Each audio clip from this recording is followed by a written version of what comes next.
அல்லது 7 மணி நேரம் ஆராதனை மாத்திரம் வருவீங்களா? இந்த 2 மணி நேரம் ஆராதனைக்கே வர்றது ரொம்ப இஷ்டம் இருக்கு. 3 மணி நேரம் ஆராதனை நடத்துவோம்.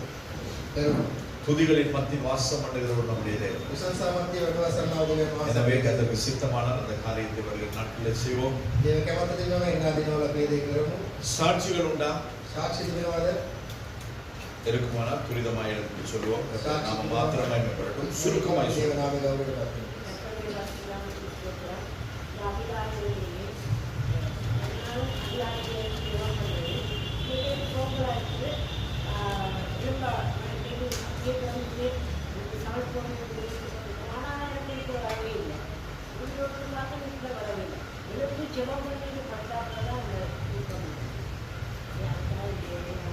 ஆமென். ஹல்லேலூயா. கர்த்தர் நல்லவர். நாங்கள் ஜெபிக்கிறோம். அதாவது ஜெபம் என்கிறது ஆண்டவரோடு கூட பேசுகிறது. அப்ப நானும் நீங்களும் அவரோடு கூட பேச வேண்டும் என்று அவர் விரும்புகிறார். எனக்கு ஜெபிக்கிறதுக்கு ஒரு டைம் கிடையாது. தேவ பீடத்துல இருந்து சொல்லுகிறேன். எப்ப ஆண்டவர் எழுப்புறாரோ அந்த நேரத்தில் சொல்றேன். ஏன்னா அவர் எப்ப நம்மளோட பேசணும்னு விரும்புறாரோ அதான் நம்ம அவரோட பேசுறோம். ஆண்டவர் எப்பொழுது ஆதாமையும் மேவாளையும் தேடி வந்தார்களோ அப்பதான் அவங்க 2 பேரும் அவரோட கூட பேசுறாங்க. ஆனாலும் அதுக்கு மற்ற நேரத்திலும் அவருடைய சமூகத்திலே அவருடைய பிரசன்னத்திலே தான் இருந்தாங்க. சாட்சி உண்டா?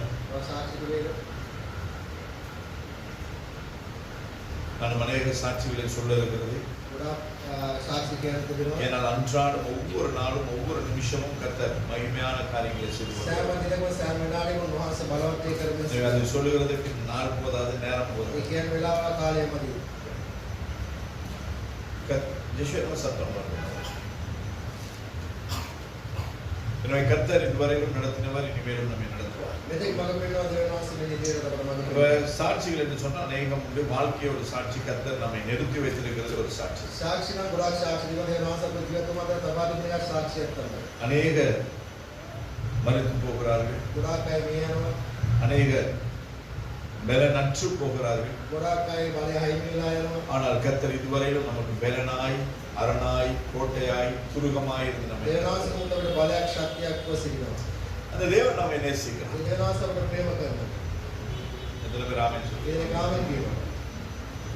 அந்த நேசிக்கிற தேவனுக்கு நாங்க என்ன ரிட்டர்ன் கொடுக்கிறோம்?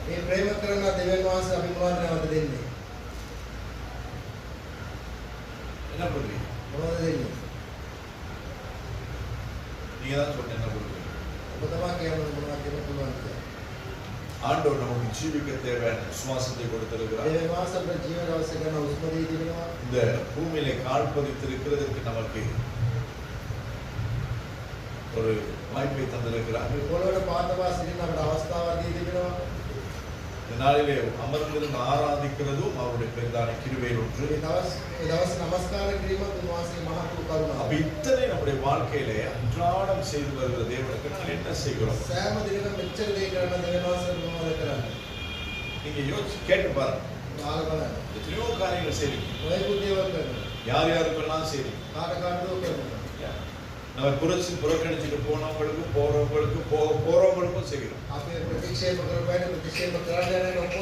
ஆனால் என்னை வாழ வைத்து அழகு பார்க்கிற ஆண்டவருக்கு நாம் என்ன செய்கிறோம்?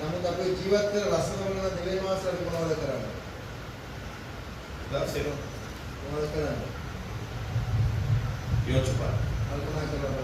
நம்மோடு கூட பேசணும். இந்த மாதத்தின் வாக்குத்தத்தத்தை நாங்கள் மறுபடியும் தொடர்ந்து நாங்கள் தியானிக்க போகிறோம். 2 யோவான் 8வது வசனம். 2 யோவான் 8. அதில் இருக்கிற வசனமாய் கடந்த 1ஆம் திகதி நாங்கள் தியானித்தோம். இந்த நாளிலே அதே பகுதியிலிருந்து எப்படி நாங்கள் தேவனுடைய வாக்குத்தத்தங்கள் நம்முடைய வாழ்க்கையில் சுதந்திரித்துக் கொள்ளலாம்.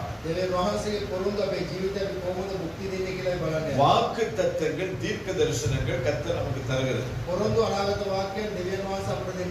நேற்றைய தினத்திலும் விடிய 3 மணிக்கு கூட நாங்கள் அந்த காரியத்தை குறித்து பேசியிருக்கோம். அதாவது நேற்றைய தினத்திலே இந்த இடத்துல கூட்டங்கள் முடிந்து வீட்டுக்கு போறதுக்கு அந்த நேரம் ஆயிடுச்சு. போனாலும் அந்த இந்த இடத்துல நேற்றைய தினத்திலே கர்த்தர் இடைப்பட்ட விதத்தை நாங்கள் நினைத்து பார்க்கிறதற்கு நமக்கு டைம் இன்னும் தேவைப்படுகிறது.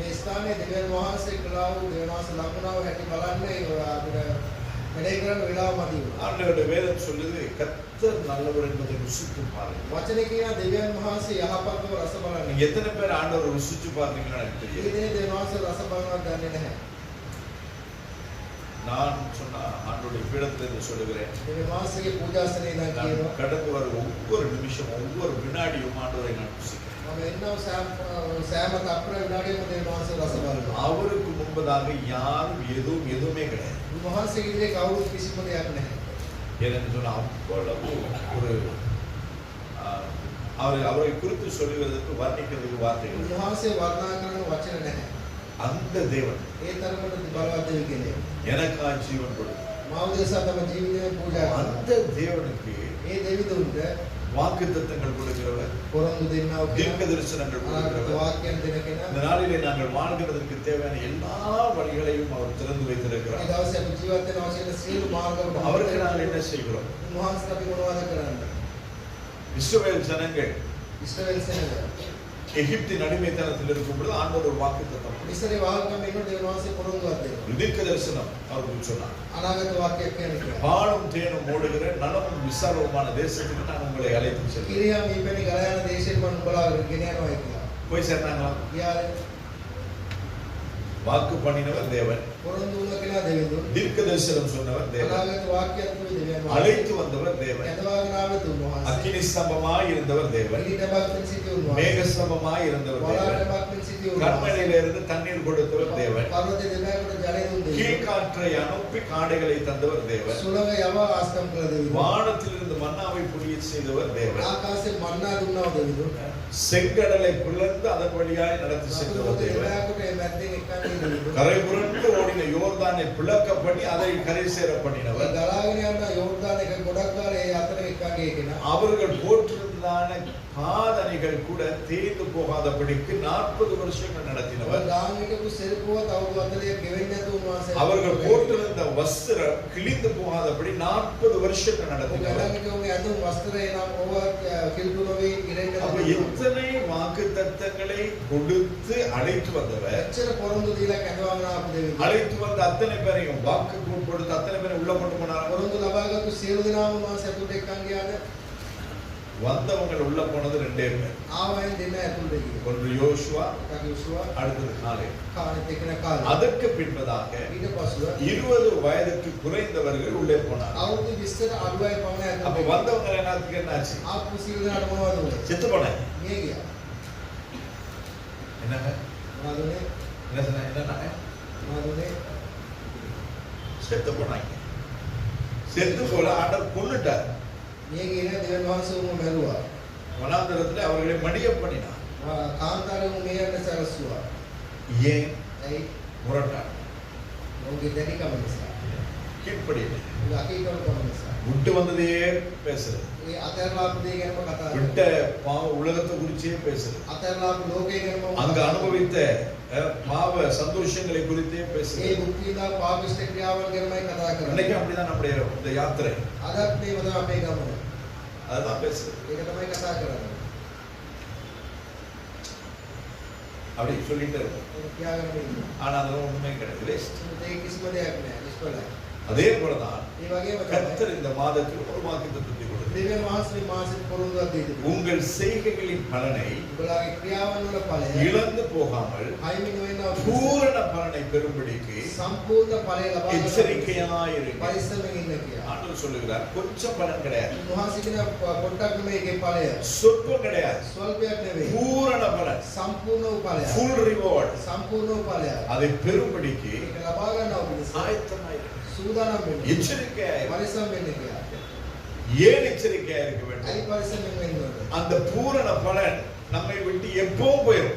සම්පූර්ණකම කොයිලාද අපි යන්න පුළුවන්. அதை எப்படி தட்டி பறிக்கலாம்னு சொல்லி பார்த்துட்டு இருக்கோம். ඒක කොයිලාද උදුර ගන්න පුළුවන් කියලා බලාගෙන ඉන්නවා. அப்ப அந்த நம்முடைய அந்த பலனை இழந்து போகாதபடி, අපේ ඵලය අපි අයිති නොකර ගන්න, அந்த பலனை யாரும் தட்டி பறித்து விடாதபடி, කවුරු උදුරා ගන්න නැති වෙන පිණිස, அந்த யாரும் எடுத்துக் கொள்ளாதபடி කවුරු නොගන්නව පිණිස நாங்கள் எச்சரிக்கையா අපි පරිස්සම් වෙන්න ඕනේ. அதனால ஆண்டவர் நமக்கு அதை அட்வான்ஸா சொல்லி வைக்கிறார். ඒකයි දෙවියන්ස කලින්ම අපිට ඒක පවසා දෙන්නේ. நேற்றைய தினத்தில் நம்ம அநேகருக்கு கர்த்தர் பேசியிருப்பார். ඊයේ දෙවියන්ස ගොඩක් වෙන කතා කරා. பேசினார். කතා කෙරුවා. ஆனால் பேசினது கர்த்தர். කතා කරේ දෙවියන් වහන්සේ. ஆனால் அதை பெற்றுக்கொள்ள வேண்டியது யாரு? ඒක ලබා ගන්න ඕනේ කවුද? நாமதான். අපි තමයි. அப்ப அதை நான் பெற்றுக்கொள்ள வேண்டுமானால் මම ලබා ගන්න. அதற்கு ஏதுவாய் நான் பயணப்பட வேண்டும். ඒකද යුතු ආකාරයෙන් මම ගමන් කරන්න ඕනේ. ஆண்டவர் எந்த வழியில அனுப்புறாரோ அந்த வழியில நான் போக வேண்டும். දෙවියන් වහන්සේ කොයි මාර්ගෙන් දෙවන්නේ පැත්තේ අපි යන්න ඕනේ. எந்த ட்ரக்ல ஆண்டவர் வைத்திருக்கிறாரோ அந்த ட்ரக்ல போயிட்டு நான் வாங்கிக்கலாம். දෙවියන් වහන්සේ කොයි මාර්ගයේ තබා තිබුණේ මාර්ගෙන් ගිහිල්ලා எல்லாரும் ஓடுகிறது போல நாம் ஓட முடியாது. කොහොම දුවනවා වගේ අපිට දුවන්න බෑ. பெற்றுக்கொள்ளும்படி ஓட வேண்டும். ලබා ගන්නවා පිණිස දුවන්න. பெற்றுக்கொண்டதை தக்க வைத்துக் கொள்ளும்படியாக ලබා வாழ ගන්න வேண்டும். අපලඟ පරිස්සමින් තබා ගන්න ජීවිතය. அதான் ஆண்டவர் சொல்லுகிறார், பூரண பலனை ඒකයි වාසිකේ සම්පූර්ණ ඵලය பெறும்படிக்கு ලබා ගන්නවා පිණිස எச்சரிக்கையாயிரு. පරිස්සම් වෙන්න කියලා. பிலிப்பியருக்கு எழுதின நிருபம் 3வது அதிகாரம் 17வது வசனத்தை நாம் பார்க்கிறோம். පිලිප් 3:17 අපි බලනවා. சகோதரரே, සහෝදරනි, நீங்கள் என்னோட கூட பின்பற்றுகிறவர்களாகி උඹලා මා අනුගමනය කරන්නා වූ நாங்கள் உங்களுக்கு வழிகாட்டுகிறபடி අපි උඹලාට මාර්ගය පෙන්වන්නා පිණිස நடக்கிறவர்களை ගමන් කරන්නා වූ மாதிரியாக்கிக் கொள்ளுங்கள் ඒ ගමන් කරන යුතු ආකාරයෙන් என்று சொல்லி பவுல் அப்போஸ்தலன் பிலிப்பி சபைக்கு எழுதுகிறார். සුදු පෞල්තුමා පිලිප් සභාවට ලියා அவருடைய ஆலோசனை என்ன? ඔගේ දැනුමුතුකම මොකක්ද? நீங்கள் என்னோடு கூட பின்பற்றுகிறவர்களாகி. උඹලා මා අනුගමනය කරන්න අය இந்த කියන சபையினுடைய தரிசனம் என்ன? සභාවේ දර්ශනය මොකක්ද? என்னுடைய தரிசனம் என்ன? පෞල්තුමාගේ දර්ශනය මොකක්ද? ஆண்டுடைய வருகையில போ. දේවනාසගේ පැමිණීමේදී යන්න ඕනේ. இந்த இந்த பூமியில நாங்கள் வாழ்கிறோம். මේ පොළේ අපි ජීවත් වෙනවා. ஆனா எத்தனை வருஷம் வாழ போறோம் நமக்கு தெரியாது. අවුරුදු කීයක් අපි ජීවත් වෙන්නේ? ஆண்டுடைய வருகை சமயமாய் இருக்கிறது. දේවනාසගේ පැමිණීම ළඟම තිබෙනවා. நல்லாவே தெரியும். හොඳටම පේනවා. அது இன்னைக்கு வரலாம், ඒක අද එන්න පුළුවන්, நாளைக்கு வரலாம், හෙට එන්න පුළුවන්, வார வருஷம் வரலாம், එන අවුරුද්ද එන්න පුළුවන්, 2030ல வரலாம், 2030 වෙන්න පුළුවන්, 2050ல வரலாம், 2050 இல்ல 3000ல கூட வரலாம். 3000 වුණත් වෙන්න ஆனா පුළුවන්. 3000ல ஆண்டவர் வரும்போது මොකද 3000 දේවනාස එන්න இங்க වෙන්නේ. இருக்கிறவர்கள எத்தனை பேர் உயிரோட இருக்க போறீங்க? මේ ඉන්න කී දෙනෙක් ජීවතුන් අතර ඉන්නවද? எத்தனை? කී දෙනෙක්? யாராவது இருப்பீங்களா? කවුරු හරි ඉන්නවද? 2050 வரை யாராவது இருப்பீங்களா? 2050 වෙනකන් කාට හරි ඉන්න පුළුවන්ද? இன்னையில இருந்து ஒரு 24 வருஷம். අද ඉතින් අවුරුදු 24ක් තිබෙනවා. யாராவது வாழ்றதுக்கு ஆசை இருக்கு? කාට ජීවත් වෙන ආසාවක් තිබුණාද? பரலோகமே என் சொந்தம் என்று காண்பேனோ. அதுதான் நம்ம ஆசை. ඒක තමයි අපේ සතුට. ஏன்னு சொன்னா இன்ப இயேசு அங்கதான் இருக்கிறார். මේ ශ්වාසය තමයි සිටින්නේ. இந்த பூமியில கிடையாது. මේ පොළවේ නෙමෙයි. அவர் வருவேன் என்று சொல்லியிருக்கிறார். උන්වහන්සේ එනවා කියලා அவர் வரும் பொழுது நான் போக நாளாயிருக்கிறேன். උන්වහන්සේ එන විට අපි යන්න සූදානම් වෙනවා. நாளுடைய வேதம் தெளிவாய் සුද சொல்லுகிறது. වචනේ පැහැදිලිව කියනවා. கிறிஸ்துவுக்குள் மரிக்கிறவர்கள் ක්‍රිස්තුස් ශ්වාසය තුල මේ යනවා. முதலாவது இருந்திருப்பார். ප්‍රථමයෙන් නැගිටිනවා. அடுத்து ඊළඟ அவருக்குள் வாழ்கிற நான் நீங்களும் උන්වහන්සේ තුල ජීවත් වෙනවා. மறுரூபமா. අංගසක් වෙනවා. அப்ப மரித்தாலும் මියගියත් கிறிஸ்துவுக்குள் மரிக்க வேண்டும். ක්‍රිස්තුස් ශ්වාසය තුල මේ යනවා. கிறிஸ்துவுக்குள் வெளியே கிடையாது. ක්‍රිස්තුස් ශ්වාසයෙන් வெளியில கிடைக்கிறவங்களுக்கு ஆண்டுடைய வருகையில அவருடைய ரகசிய வருகையின் போது அவங்க எழுதிருக்க වෙන மாட்டாங்க. මේ යන හැට රාශියද පැමිණීමේදී යන්නම් වෙන්නේ නැහැ. அதுவும் கூட ஆண்டவர் சொல்லிய கிறிஸ்துவுக்குள் மரிக்கிறவர்கள் முதலாவது இருந்திருப்பார். ඒක තුන්වහන්සේ කියා දුන්නා ක්‍රිස්තුස් ශ්වාසය තුල මේ යන්න අය. அப்ப நாங்க எப்படி வாழ்கிறோம் எப்படி மரிக்கிறோம் என்பது முக்கியம். අපි කොහොමද ජීවත් වෙන්නේ කොහොමද මේ යන්නේ කියන එකත් වැදගත්. அதே போல நம்ம ஆண்டவர் எப்போ வந்தாலும் දෙවියන් වහන්සේ කොයි වෙලාවෙ போகிறதுக்கு தகுதி உள்ளவர்களாக යන්න இருக்கிறோம். සුදුසුකම් වෙලා ඉන්න ඕනේ. அவர் எப்பனாலும் வரட்டும். උන්වහන්සේ ඕන වෙලාවක ආපු දෙයක්. இதோ வருகிறேன் என்று சொன்னவர் அவருடைய வாக்குத்தத்தங்களை குறித்து அவர் உரையாமல் මෙන්න පැමිණීමේ කියනවා කිව්වා දෙවි කෙනා උන්වහන්සේ පොරොන්දු වල நான் மனம் திரும்ப வேண்டும் என்று நீடிய பொறுமையோடு காத்திருக்கிறார். මම පසුතැවෙන්න ඕනේ කියලා උන්වහන්සේ තවත් ඉවසීමෙන් බලා நான் සිටිනවා. ரட்சிக்கப்பட்டேன், මම ගැලවීම ලැබුවා. ஊழியமும் செய்கிறேன், සේවයක් කරනවා. ஆனாலும் දුමුත් மனம் திரும்ப வேண்டும். පසුතැවෙන්න ඕනේ. அன்றாடம் நான் மாற வேண்டும். සෑම දිනකම අපි අන්නසක් වෙන්න ஒவ்வொரு வினாடியும் நான் தயாராக සෑම வேண்டும். විනාඩියකම අන්නසක් වෙන්න ඕනේ. என்னை மாற்றிக்கொள்ள வேண்டும். මම අන්නසක් ஆண்டோட කරගන්න. வேதம் சொல்லுகிறது கண்ணாடியிலே தன் முகத்தை பார்த்து திரும்பினோன்னா அவன் சாயம் மறந்து போயிடுவான். දේ වචනේ කියනවා කන්නඩියෙන් තම රූපේ බලලා ආක බලා ගත්තම අමතක කරනවා කියලා. கண்ணாடியில பார்த்து பவுடர் கூட மாதிரி இருந்துச்சு, இங்க என்னவோ இருந்த மாதிரி இருந்துச்சு, மறுபடியும் பாருங்க. කන්නඩිය බලන මොනේ මොනවද තිබ්බා කියලා හිතලා ආයෙ බලනවා. මොකුත් නැහැ. பிரம்மை. ඒක තමන්ගේ සිතිවිල්ල. இதுதான் நம்முடைய சுபாவம். මේක අපේ ගතිගුණ. இது மாறல. මේක වෙනස් වෙනවා. மாறி கர்த்தர் கொடுக்கிற ஆசீர்வாதங்கள் இந்த பூமியிலே சுதந்திரம் ஆசீர்வாதமாய் வாழ வேண்டும். වෙනස් වෙලා දෙවියන් වහන්සේගේ ආශිර්වාද ලබාගෙන පොළොවේ ජීවත් වෙන්න. ஒன்றை நீங்கள் நன்றாய் மனதில் வைக்க வேண்டும். එකක් ඔබ සිතේ තබා ගන්න. நான் ஆசீர்வாதங்களுக்கு விரோதமானவன் கிடையாது. මම ආශිර්වාද වලට විරුද්ධව නැහැ. இங்கு ஆராதிக்கிற ஒவ்வொருவருக்கும் சொந்த வீடு இருக்க வேண்டும். නමස්කාර කරන සෑම කෙනෙකුට අයිති ගෙවල් තියෙන්න ඕනේ. எல்லாருக்கும் ஓட்ட தெரிஞ்சா வாகனம் இருக்கணும். ඔබ සියලු දෙනාට පය එලවන්න පුළුවන් ஓட்ட වාහන தெரியாதவங்க வாகனம் வாங்கி வச்சு பிரயோஜனம் கிடையாது. එලවන්න දන්නේ තියාගෙන තියාගන්න නැහැ. காலையிலே தொடச்சு வச்சிருக்காங்க. නිකන් පියද තියාගන්න ඕනේ. நல்ல வியாபாரம் செய்ய முடியும்னு சொன்னா உங்களுக்கு கர்த்தர் ஒரு வியாபாரத்தை தர ඔබ வேண்டும். ව්‍යාපාර කරන්න පුළුවන් දේ නැසොත් ව්‍යාපාර දෙන්න ඕනේ. கடன் கொடுத்துட்டு கடைசியில கடையை போடுறவங்களுக்கு வியாபாரம் கொடுத்து பிரயோஜனம் கிடையாது. ණයට දෙන අන්තිමට කඩේ වාහනයට ව්‍යාපාර දෙන්න වැඩක් නැහැ. அப்ப ஏதோ ஒரு தரிசனத்தோடு கூட படிக்கிறவர்களுக்கு கர்த்தர் ஞானத்தை கொடுக்க வேண்டும். මොකක් හරි දර්ශනය සම ඉගෙන ගන්න අය දෙනවා அப்ப ප්‍රඥාව. எல்லா ஆசீர்வாதங்களையும் கர்த்தர் தன்னுடைய ஜனங்களுக்கு பிள்ளைகளுக்கு தான் வைத்திருக்கிறார். සියලු ආශිර්වාද දෙනවා තම දරුවන්ට තමයි තබා දෙන්නේ. அந்த ஆசீர்வாதங்களுக்கு பின்பதாய் ஓடி அடைய வேண்டிய அவசியம் நமக்கு கிடையாது. ඒ ආශිර්වාද පිටිපස්සේ දුර ලබා ගන්න අවශ්‍යතාවයක් නැහැ. முதலாவது தேவனுடைய நீதியையும் அவருடைய ராஜ்யத்தையும் தேடுங்கள், அப்பொழுது இவைகளெல்லாம் உங்களுக்கு கூட கொடுக்கப்படும். ප්‍රථමයෙන් දේවාසික රාජ්‍ය ධර්මිෂ්ඨකම සෝනේ විතර මේ සියලු දේ නුඹලාට ලැබෙනවා. அப்ப தேவையானதை கர்த்தர் நமக்கு தருவார். අවශ්‍යතාවය වහන්සේ අපිට ලබා செய்ய வேண்டியது ஒன்றே. අපි කරන්න ඕන එක දෙයයි. மரியாளோ நல்ல பங்கை தெரிந்து கொண்டார்.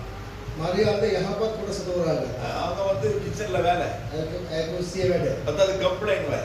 කම්ප්ලේන්ට් වෙනවා. அடவே உமக்கே மனசாட்சி இல்லையா? ස්වාමිනී ඔබට உமக்கு தானே நான் சாப்பாடு செய்றேன். ඔබට කෑම හදන්න. இப்போ உங்ககிட்ட உட்கார்ந்து கதை பேசிட்டு இருக்காப்ல. ඔබ ගැන වාඩිලා කතා நான் சொல்றேன், நான் இங்க வந்து தின்றது கிடையாது. දේවාසිකනම කන්න නෙවෙයි ආවේ. அவரோட பேசும்படி, උලා සමග කතා அவரோட කරනවා. உறவாடும்படி. ඔබ සමග එක්ව වෙන්න. அவர் வந்த நோக்கத்தை நாங்க நிறைவேற்ற வேண்டும். උන්වහන්සේ අරමුණ අපි ඉටු කරන්න ඕනේ. அவருக்கு சாப்பிடுறதுன்னு சொன்னா அவர் சாப்பாடு வாங்கி கொடுக்கிறது 12 பேர் இருக்காங்க. උන්වහන්සේ කන්න ඕන කෑම වලන් දෙන 12 දෙනෙක් හිටියා. சமாரியா ஸ்திரீ கிட்ட கிணத்தடியில விட்டுட்டு 12 பேரும் போயிட்டாங்க. ஆண்டவர் ஒரு ஆளுக்கு சாப்பாடு ඒ வாங்க. සමාරයේ ස්ත්‍රී කාන්තාව තබලයි 12 දෙනාම ගියා. ஆனா இந்த சபையில எனக்கு தண்ணி கொடுக்கிறதுக்கு ஒரு ஆத்மா கிடையாது. මේ සභාවේ පාලතුමාට වතුර දෙන්න කිසිම කෙනෙක් නැහැ. ஹalleluya. හalleluya. இங்க சத்தமே. අර සද්දෙම නැහැ. அதான் உண்மை. ඒක තමයි ඇත්ත. என்னைக்காவது யாரா பாஸ்டர் புத்தகம் பண்ணிட்டு வர்றாரு, அவருக்கு டீ கொடுக்கணும், யாராவது நினைச்சிட்டு කවදාද එක්කෙනෙක් පාලතුමා දේශනා කරලා මානසික බෑරනවා හිතලා කවුරුත් ඒකත් දෙන්න பாஸ்டர் புத்தகம் பண்ணிட்டு 2 மணி நேரம் இன்னைக்கு முதலாவது ஞாயிற்றுக்கிழமை 9 மணிக்கு ஆரம்பிச்சு 11 மணி. පළවෙනි ඉරිදිට පැය දෙකක් නමස්කාරය. 12 மணி 12 மணி ஆயிடும். සමහර 12 මාරුවේ 9 10 11 12 පැය අතර. 4 மணி நேரம். පැය අතර. இந்த 4 மணி நேரம் நம்மள தான் திட்டி இருக்கான். මේ පැය අතර අපිට තමයි என்றாலும் பரவாயில்ல. කමක් නැහැ. அந்த அளவுக்கு எனக்கு தண்ணி கொடுக்கும். කමක් නැහැ. වතුර ටිකක් දෙන්න. யாராவது நினைக்கிறோம். කවුරුද හිතනවද? உணர்வு இல்லை. හැඟීමක් නැහැ. ஆனா ஒரு ஆண்டவருக்கு சாப்பிடுவாங்க 12 பேர் கணக்கு. එක දෙවියෙකුට කෑම ගන්න 12 දෙනාම ගියා. இந்த உணர்வு எப்போ வரும்னு தெரியும். මේ හැඟීම කවද එන්නේ දන්නේ නැහැ. இதையெல்லாம் கர்த்தர் பார்க்கிறார். මේ සියලු දෙවියන් වහන්සේ බලාගෙන ඉන්නවා. கிறிஸ்துவின் நிமித்தம் ஒரு கலசம் தண்ணீர் கொடுத்தாலும் ක්‍රිස්තුස් වහන්සේ තුලින් කෙනෙකුට වතුර වේදුවා. அதுக்கு ஏற்ற பலனை கொடுக்கிறவர் நம்முடைய ඊට යුද්ධ ඵලය දෙන්නා කෙනා අපේ දෙවියන්. தீர்க்கதரிசி என்ற நாமத்தின் நிமித்தம் අනාගත වතුරගේ නාමය තුලින් அல்லது சுவிசேஷகன் என்ற நாமத்தின் එතන நிமித்தம் සුභාරංචකයේ නාමය තුලින් நீங்கள் ஒருவரை விசாரித்தால் அதற்கேற்ற பலனை தருவேன் என்று கர்த்தர் வாக்கு ඔබ பண்ணினார். කෙනෙක්ව විමසා බලනවා නම් ඒකට යුද්ධ ඵලය උන්වහන්සේ அப்ப දෙනවා. இதெல்லாம் வாக்குத்தத்தங்கள். මේ ඔක්කොම පොරොන්දු. அப்ப இந்த வாக்குத்தத்தங்கள் எல்லாம் என்னுடைய வாழ்க்கையில் நிறைவேற මේ வேண்டுமானால் පොරොන්දු ඔක්කොම මගේ ජීවිතේ ඉෂ්ට වෙන්න නම් நான் அதை பெற்றுக்கொள்ள வேண்டும். මම මේ ලබා ගන්න ඕනේ. அதை பெற்றுக்கொள்ள நான் தகுதியாய் මම வாழ்வேன். ලබා ගන්නම සුදුසෙක් වෙන්න ඕනේ. பிரதர் நேத்து கேட்டாங்க, நான் கொண்டு தண்ணி வைக்கட்டுமா? බෙදර යාව මගේ වතුර තියන්න. அது இல்ல, நானே வைக்கிறேன். ஏன்னா அது ஆசீர்வாதம். ඒ ආශිර්වාද. ஒரு ஊழியனுக்கு ஊழியம் செய்கிறதை தான் காட்டிலும் பெரிய ஊழியம் கிடையாது. දේව දාසියෙකුට සේවය කිරීමට වඩා ලොකු වාසනාවක් නැහැ තව. எலியாவினுடைய கை கழுவுறதுக்கு தண்ணி ஊத்துனவன் தான் எலிசா. එලියතුමාගේ අතෝදන වතුර අක්කර මෙක්කනම ඒ නිසා. ரெட்டிப்பான அபிஷேகம். දෙයාකාර ආශිර්වාද. ஏன் நமக்கு இன்னும் கிடையாது? අය අපිට නැහැ. ஏன் நம்முடைய வாழ்க்கையில் இன்னும் குந்தி நடந்து போகுது. අපේ ජීවිතය තාම අයි අපි කුරුගා යන්නේ. நம்ம பாஸ்டர் தானே. අපේ පාස්ටර් නේ. வேற யாராவது பாஸ்டர் வந்தா ஐயோ உருண்டுண்டு கவனிப்பாங்க. වෙන කෙනෙක් ආවනම් உருண்டு கிடையாது, உருண்டு. පෙරලි පෙරලි. நம்ம பாஸ்டர் ஒண்ணுமே கிடையாது. நாம அதை எதிர்பார்க்கவும் கிடையாது. අපේ පාස්ටර් කිසිවක් නෑ බලාපොරොත්තු. ஏன் சொன்னா நான் வந்தது ஊழியம் செய்யும்படி. ආවතුමාගේ සේවය කරන. நான் ஊழியம் கொள்ளும்படியாய் வரவில்லை. சேவை மரண பிரிச அதிகாரம் உங்களுடைய ஆசீர்வாதங்களுக்கு ஒரு வழியை நான் சொல்லுவேன். ඔබගේ ආශිර්වාදයන් වලට එක මාර්ගයක් පෙන්වා දෙන්න. இந்த பாஸ்டர் போகும்போது அவருடைய பைபிள் நான் எடுத்துட்டு போனேன். පාලතුමා යන්නේ පාලතුමා බයිබලය අපේ පාලතුමා රන්නේ. அவர் போகும்போது ஏற்றி விட்டு கார் கதவை மூடி கேட்டை திறந்து அவரை வெளியாங்க. ඒක වෙලා ඔබ වාහනේ ஏன் இதை சொல்லுகிறேன்? ඇයි මේ කියන්නේ? இது நான் அவருக்கு செய்யவில்லை. ඒ ඔහුට නෙමෙයි කරන්නේ. கிறிஸ்துவுக்கு செய்கிறேன். ක්‍රිස්තුස් වහන්සේටයි කරන්නේ. அவர் மீது இருக்கிற அபிஷேகத்துக்கு செய்கிறேன். වහන්සේ තුල තිබෙන ආලය පිණිසයි කරන්නේ. அபிஷேகத்தை யாரும் விலை கொடுத்துவாங்க. ආලයපේ කවුරුත් මිලදී ගන්න බෑ. கர்த்தருடைய அழைப்பை யாரும் விலை கொடுத்துவாங்க. මේ වහන්සේ කැඳවීම කාටවත් මිලදී அப்ப நம்முடைய வாழ்க்கையில ஏன் இன்னும் இந்த பரிபூரண பலன் உண்டாகவில்லை என்றால் අපේ ජීවිතයේ සම්පූර්ණ ඵලය නැතිනම් நாம் ஏதோ யாரோ நினைக்கிறது. කවුද හිතනවා? ஆனா ஒன்று மட்டும் நான் வைத்துக் එකක් මතකේ තබා ගන්න. கர்த்தருக்கு ஊழியம் செய்கிறவர் දෙවියන් වහන්සේට සේවය කරන්න. கர்த்தருடைய ஊழியக்காரர். දෙවියන් වහන්සේගේ දේවදාසයෙක්. வேதம் சொல்லுங்க அது கர்த்தருடைய தூதன். දේව වචනේ කියනවා දෙවියන් தூதன் වහන්සේ மூலமாக தான் கர்த்தர் பேசுவார். දේවදූතයන් තුලින් තමයි වහන්සේ කතා කරන්නේ. வேதம் දේව වචනේ ආකාරයෙන් තමයි කියන්නේ. என்னை மேம்படுத்தும்படியாக நான் சொல்லவில்லை. උසස් කරන පිණිස இந்த නෙවෙයි. பரிபூரண ஆசீர்வாதத்தை பலனை அதாவது நம்முடைய கிரியைகளுக்கு உங்கள் செய்கைகளின் பலனை ඔබේ ක්‍රියාවන් වලට විරුද්ධ ඵලය. இழந்து போகாமல் ඒක අයින් වෙනවා. நீங்கள் செய்கிற எந்த காரியமானாலும் ඔබ කරන මොනම දෙයක් தண்ணீர் கொடுத்தாலும் වතුර දුන්නත් சேர் எடுத்து வைத்தாலும் උපවාසතර තිබ්බා வாஷ்ரூம் கழுவினாலும் බාත්රූම් එක எதை செய்தாலும் මොනවා කෙරුවා. அதன் பலனை நாங்கள் கொஞ்சம் பெறக்கூடாது. ඒක විරුද්ධ ඵලය පොඩ්ඩක් ලබා ගන්න. பூரண பலனை பெற සම්පූර්ණ ඵලය ලබා ගන්න. ஜோஷுவா கிட்ட சொல்லலாம். නැත්නම් දොෂුවට කියන්න පුළුවන්. ஜோஷு கிட்ட சொல்லலாம். දොෂුවට කියන්න පුළුවන්. அப்படின்னா என் பிரதர் அவர் எதை சொன்னாலும் அவர் செய்வார். නැත්නම් බ්‍රදර් එක වර මොනවා කිව්වත් උට அவர்கிட்ட சொல்லலாம். උට කියන්න පුළුවන්. நம்முடைய கோலியாத் இருக்கிறார். පොඩි ගෝලෙක් ඉන්නවා. அது மரடோன மாதிரி ஆயிடுவார். அவர் இல்லைன்னா ஃபுட்பால் டீமே இல்லை. அப்ப அவர்கிட்ட சொல்லலாம். එයාට කියන්න පුළුවන්. அவங்களுக்கு காஃபி போடுறதுக்கு கீழே போய் அவர் தான் காஃபி பேக்கெட் எடுத்துட்டு வந்தாங்க. තේදාන උදේ පළරීල කොපි පැකට් එක. காஃபி பேக்கெட் கொண்டாந்தவருக்கு ஏன் அவர்கிட்ட கொடுக்க முடியாது? ඒ ගිනාප් කරාට යාර දෙන්න බැහැ. அப்ப ஏன் நான் அதை செய்கிறேன்? ඇයි ඒ දෙක කරන්නේ? நான் செய்ய முடியாது. කරන්නේ සේවය. கர்த்தருக்கு. දෙවියන් වහන්සේ. அப்ப அதன் பலன் எனக்கு வந்து ඒ சேரும். දෙවියන් ඵලෙ මට ලැබෙනවා. எங்கெங்கெல்லாம் தேவனுடைய ஆசீர்வாதத்தை பெற்றுக்கொள்ள முடியும், ඔය කොයි දේව ආශිර්වාද ලබා ගන්න පුළුවන්. எங்கெல்லாம் தேவனுடைய பார்வை என் மீது பட ඔය முடியும், කොයි දේව වහන්සේගේ බැල්ම අපමාරකේ அப்ப වැටෙනවා. அந்த இடத்துல நான் இருக்க வேண்டும். ඒ ස්ථානයේ අපි ඉන්නවා. அப்ப அந்த பரிபூரண பலன் எனக்கு உண்டாகும். ඒ සම්පූර්ණ ඵලය අපේ அதனால அந்த பிலிப்பியருக்கு எழுதும் பொழுது பவுல் சொல்லுகிறார், ඒකයි පිළිප් සභාවේ என்னோடு கூட பின்பற்றுகிறவர்களாகி මා අනුගමනය කරන්න நாங்கள் உங்களுக்கு வழிகாட்டுகிறபடி අපි ඔබලාට මාර්ගය පෙන්වන්න ආයේ நடக்கிறவர்களை மாதிரியாக நோக்குங்கள். ගමන් කරන වගේ ඉන්න අය බලන්න කියා. கர்த்தர் உங்களுக்கு என்னையும் என்னுடைய மனைவியையும் දෙවියන් වහන්සේ පාලතුමා සිස්ටර් உங்களுக்கு ஒரு ஊழியக்காரியாக வைத்திருக்கிறார். ඔබ දේවදාසයෙක් කැටිලා සිස්ටර් කෙනෙක් ඔබ තබා තිබෙනවා. அப்ப நீங்க என்ன செய்ய வேண்டியவர்களாக இருக்கிறீர்கள்? ඔබ එවන මොනවද කරන්න ඕනේ? இந்த சபையில நீங்கள் இருக்கும் வரைக்கும் මේ සභාවේ ඉන්නක நம்மை பின்பற்ற வேண்டும். අප පාලතුමා අනුගමනය කරන්න ඕනේ. அதாவது நாங்கள் செய்கிற நல்ல காரியங்களை நீங்கள் பார்த்து செய்ய வேண்டும். කරන්නව යහපත් දේවල් ඔබලත් බලලා ඒ දේවල් කරන්න ඕනේ.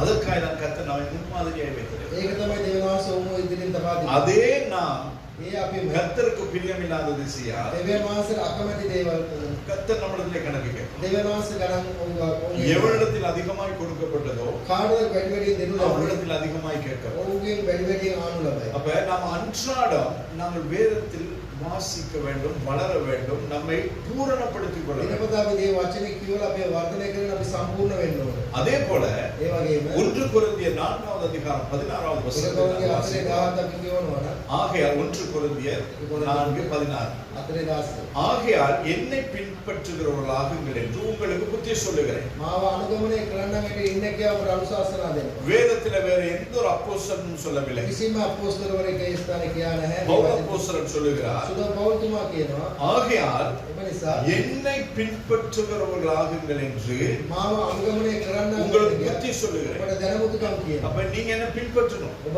පාල්තුම අනුගමනය அப்ப කරන්න நீங்க என்ன பின்பற்ற வேண்டுமானால் පාල්තුම අනුගමනය நீங்கள் කරන්න பின்பற்றத்தக்கதான வாழ்க்கை முறை என்னிடத்தில் இருக்க ඒක வேண்டும். යුතු ජීවිත රටාව පාල්තුමා තුළ තිබෙන්න ඕනේ.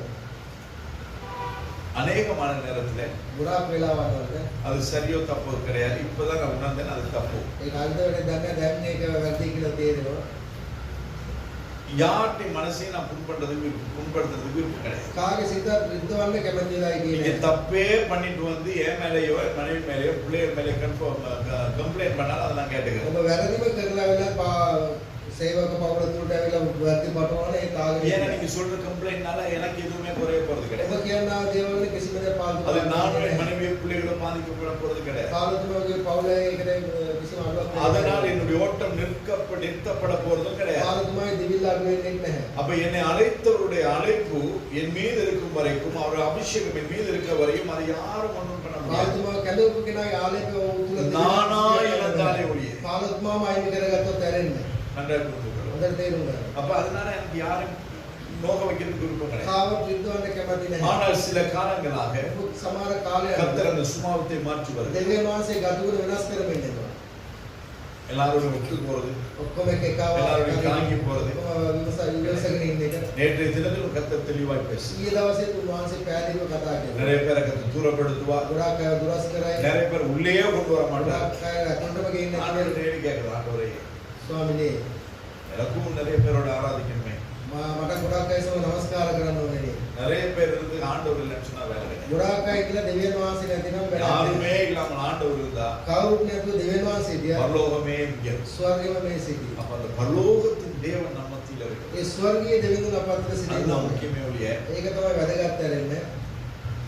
ஷேர்ஸ் நடந்தது கிடையாது. කුටු පිරවීම නෙමෙයි. அதனால தான் பவுல் அப்போஸ்தலன் சொல்றார், என்னை பின்பற்றுங்கள். විශේෂිත පෞල්තුමා කියන්නේ මාව அப்ப අනුගමනය என்னை කරන්න. பின்பற்றுங்கள் என்று நான் உங்களுக்கு சொல்ல வேண்டும். පාල්තුමා අනුගමනය කරන පාල්තුමා අපට කියන්න නම් நான் வேதம் என்ன சொல்லுதோ அதை நான் செய்ய வேண்டும். සුදු බයිබලේ මොනවද කියන්නේ ඒ දේ පාල්තුමා කරන්න ඕනේ. நேற்று தினத்துல கர்த்தர் தெளிவாய் பேசி ඊ දවසේ පැහැදිලිව කතා කරලා දෙවියන් වහන්සේ. ஆண்டவருக்கு அன்பு செய்கிறோம் என்று சொன்னார். දෙවියන් වහන්සේට ප්‍රේම කරනවා කියලා කියනවනේ ஊழியம் செய்யறது கிடையாது. සේවය කිරීම නෙමෙයි. நான் பிரசங்கம் பண்ண ஆண்டவருக்கு தேவையே கிடையாது. පාල්තුමා දේශනා කරන දෙවියන් වහන්සේ ஆண்டவர் ஊழியம் செய்யறதுக்கு நான் தேவையே දෙවියන් கிடையாது. වහන්සේට සේවය කරන මම වැඩක් නෑ. ஆண்டவருக்கு நான் ஒரு ஆப்ஷன் மட்டும் தான். දෙවියන් වහන්සේට මම ඒක ඔප්ෂන් එකක් විතරයි. ஏ இல்லனா பி, ඒ නැත්නම් B, பி இல்லனா சி, B නැත්නම් C, சி இல்லனா Z வரைக்கும் போலாம். C නැත්නම් Z එකක යන්න ඕනේ. அப்படியே இல்லனாலும் එහෙම නැතිනම් ஒரு டி யாவது கொண்டாந்து நிப்பாங்க. ඒක D එකක් හරි කියලා තියයි. யார் டி? කවුද D? கழுதை உலகத்துக்கு பேசு. කොටේ කාරිකල් දෙයක් සිටියයි. தீர்க்கதரிசிக்கே கர்த்தர் தெரியல, தூதனை தெரியல.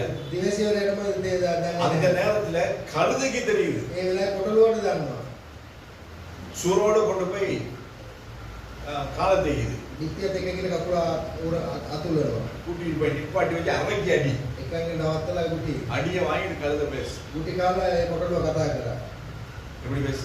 කොහොමද කතා කරන්නේ? தீர்க்கதரிசியே දිවසියවරේ. அப்படி பேசுறேன். ඒ වෙන්නේ. கழுதை பேசுன்னு நான் நினைக்கிறேன். කොටලුව කොහොමද? ஏய் எருமை, මියරක. அங்க ஒரு தூதன் நிக்கிறான், உனக்கு தெரியலையா? ඒක දූතයෙක් කියන ඔබට පේන්නේ නැද්ද?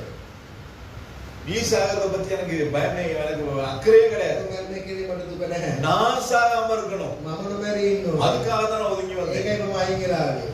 உன் கால் இருக்குது, கால் இல்ல, அது எனக்கு பிரச்சனையே கிடையாது. කකුල තියෙනවා නෑ ඒක මට වැඩක් නැහැ. என்னுடைய ஜீவன் தப்ப வேண்டும். මගේ ජීව ප්‍රාණය ආරක්ෂා කරගන්න. யார் சொல்றது? කවුද කියන්නේ? கழுதை. කොටලුව. யாருக்கு சொல்லுது? කාටද කියන්නේ? தீர்க்கதரிசிக்கு. දිවසියවරේ. அப்ப தீர்க்கதரிசியா இருக்கிறது பெருசு கிடையாது. අනාගත වතුරේ කැටි ඉන්නේ. ஊழியக்காரனா இருக்கிறது பெருசு கிடையாது. ඉන්නේ ලොකු නැහැ. தேவன் தெரிய வேண்டும், දෙවියන් වහන්සේ දැනගන්න. இலக்கு தெரிய வேண்டும், ඉලක්කේ පේන්න ඕනේ. தூதன் தெரிய வேண்டும், විද්‍යාව පේන්න ඕනේ. தரிசனம் தெரிய දර්ශනය வேண்டும், පේන්න ඕනේ. அழைத்த நோக்கம் தெரிய ඒක வேண்டும். පරමුණ දැනගන්න. என்னை அபிஷேகத்தின் காரணம் எனக்கு தெரிய வேண்டும். කාරණාව දැනගන්න ඕනේ. அப்படி இல்லைன்னா என்னை காட்டிலும் கழுதை மேல். එහෙම නැතිනම් මඩත්තලා කුඩුල උසස්. அதனால பவுல் அப்போஸ்தலன் சொல்றார். ඒකයි සුදු පෞලතුමා කියන්නේ. நான் பின்பற்றுகிறது போல என்னை பின்பற்று. මම අනුගමනය කරන ආත්මෙ නුඹලාම අනුගමනය කරන්න என் කියලා. பிள்ளைகளுக்கு நான் சொல்றேன். දරුවන්ට කියා දෙන්න. வேணா கேடு. ඕනාල බලන්න. நீங்க ஜெபம் பண்ணல வேதம் வாசிக்கலனா ඔබ යාත්‍රා කරන්නේ නැතිනම් நான் எத்தனை மணி நேரம் வேதத்தோட உட்கார்ந்து அத்தனை மணி நேரம் நீங்க உட்கார்ந்து என்னோட. මම කොච්චර වෙලාවක් වචනෙත් එක්ක ඉන්නද ඒ එච්චර වෙලාවක ඉන්නවද කියලා. தேவனை நேசிக்கிறேன். දෙවියන් වහන්සේට ප්‍රේම කරන්න. கடமைக்காய் அல்ல. ඒක නිකන් වගකීමකට නෙමෙයි. அது என்னுடைய மூச்சாய் மாறும். ඒක මගේ උස්මක් ඇටින அப்ப நானும் நீங்கள் சொல்லலாம். එවිට අපිට කියන්න පුළුවන්. என்னை போல் செய். என்னை போல் செய். මම වගේ කරන්න කියලා.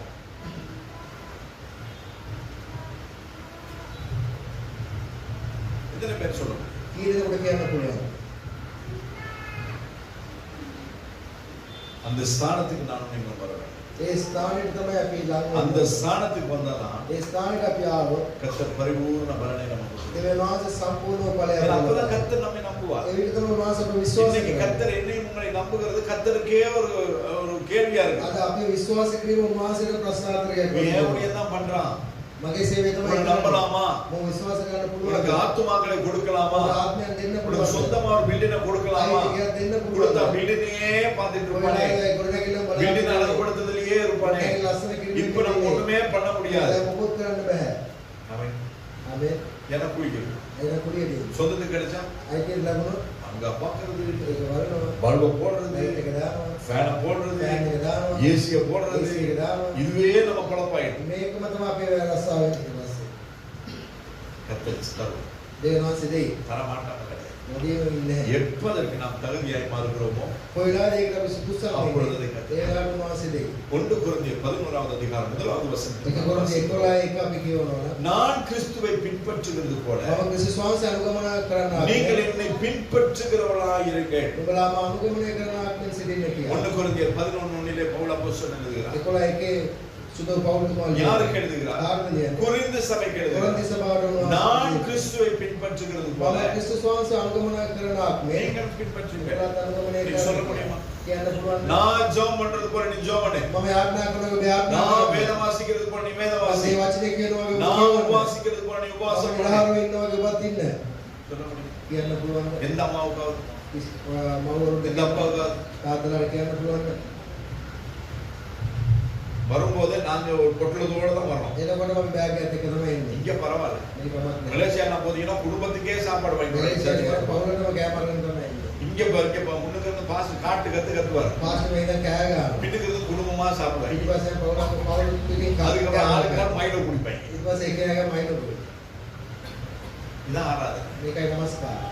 அவருடைய கர்த்தர் நம்ம ஆராதனை. நான் சொல்லுவேன். කොහොමද එනවා සෙතට අපි தேவனுடைய பீடத்திலிருந்து நான் சொல்லுவேன். පූජක ස්ථානයේ නම් කොට කියනවා. என்னுடைய 2 பிள்ளைகள் දරුවෝ දෙදෙනා பிறந்த நாள் முதல் கொண்டு ඉපදුණු දා පටන් இன்னைக்கு வரைக்கும் අදට இப்பதான் ஜெசு கொஞ்சம் தண்ணி குடிக்கிறார். දැන් තමයි විශ්ව වතුරට යන්නේ. சபையில பால் குடிச்சதே கிடையாது. සභාවේ ඉන්නේ නැහැ. சபையில சாப்பிட்டதே கிடையாது. සභාවේ කෑම කෑවේ சபையில ஓடி திரிஞ்சதே கிடையாது. සභාවේ ගෝලයි அதனால தான் வேற பிள்ளைகளை ஓடி திரியும் போது நம்ம டென்ஷன் ஆயிடும். ඒක අනිත් තමයි දුරට තරහා යන්නේ. ஜெசுக்கு ஒரு 2 வயசா இருக்கும். විශ්ව අවුරුද්දක් තියෙද්දි நான் வெள்ளவத்த சபையில நான் ஆராதித்து ஊழியம் செய்து கொண்டிருந்தேன். බැලුවත් සභාවේ නමස්කාරය அப்ப நான் කරනවා. பிரசங்கம் பண்ணும்போது அவரும் வந்துருவாரு என்னோட. දේශනා කරනකොට ඔත්තිලා පාස් දවසේ කොහෙද பிரசங்கம் பண்றது. දේශනා කරන්නේ. இது மாதிரி ஒரு புல்பிட் பலக புல்பிட் මේ தான். වගේ ලොකු ඩෑලි පුල්පිට්. அதுக்குள்ள வந்து நின்றுவார். ඒක ඇතුළට ඇවිල්ලා ඒක ஆராதனை நான் பிரசங்கம் ஆரம்பிச்ச பிறகு யாராவது வந்தாங்கன்னா உள்ள ஒரு பிள்ளை இருக்கான்னு யாருக்குமே தெரியாது. නමස්කාරය වුණ පටන් ගත්තට පස්සේ வெளியில வரும்போது ஒரு பிள்ளையோட வரும்போது அவங்களுக்கு ஆச்சரியம். இது என்னடா ஒரு பிள்ளை தனியா தானே நின்றாரு, இப்ப இப்படி ஒரு பிள்ளையோட வெளியில வர. වරලා එළියට ඔක්කොම පුදුමනේ පත් වෙන දරුවෙක්. முன்னுக்கு பார்க்க முடியாது, ඉස්සරහ බලන්න. பின்னாடி நான் நிக்கிறேன். ඊට පස්සේ இந்த 2 சைடுல ஒண்ணும் கிடையாது. ஒரு மணி நேரம் உள்ளதான் நிற்பேன். පැයක් ඇතුළත තමයි ඉන්නේ. நானா வெளியில கொண்டு விட்டாலே ஒழிய. පාලතුමාම ගිහලා එළියට අතහැරියෝ. ஏன் சொல்லுகிறேன்? ඇයි කියන්නේ? பிள்ளைகளை அப்படி பெற்றோர் வளர்க்கணும். දරුවන් ඒ ආකාරයෙන් දරුවා හදන්න ඕනේ. ஜெஷுவா இருக்கட்டும், ஜோஷுவா යොසුව දෙන්නා அவன் වෙනවා. வயிற்றிலே கற்பம் தரித்த நாள் முதல் கொண்டு ඔවුන් මව්කුසට ආපු දවසේ டெய்லியும் அந்த வயிற்றில் இருந்த அத்தனை நாட்களும் எண்ணெய் பூசி ஜெபம் பண்ணிருக்கேன். ඒ කුසේ ඉන්නව සෑම දිනකම තෙල් ගාලා යාත්‍රා කරනවා. எதுக்காக? මොනවද?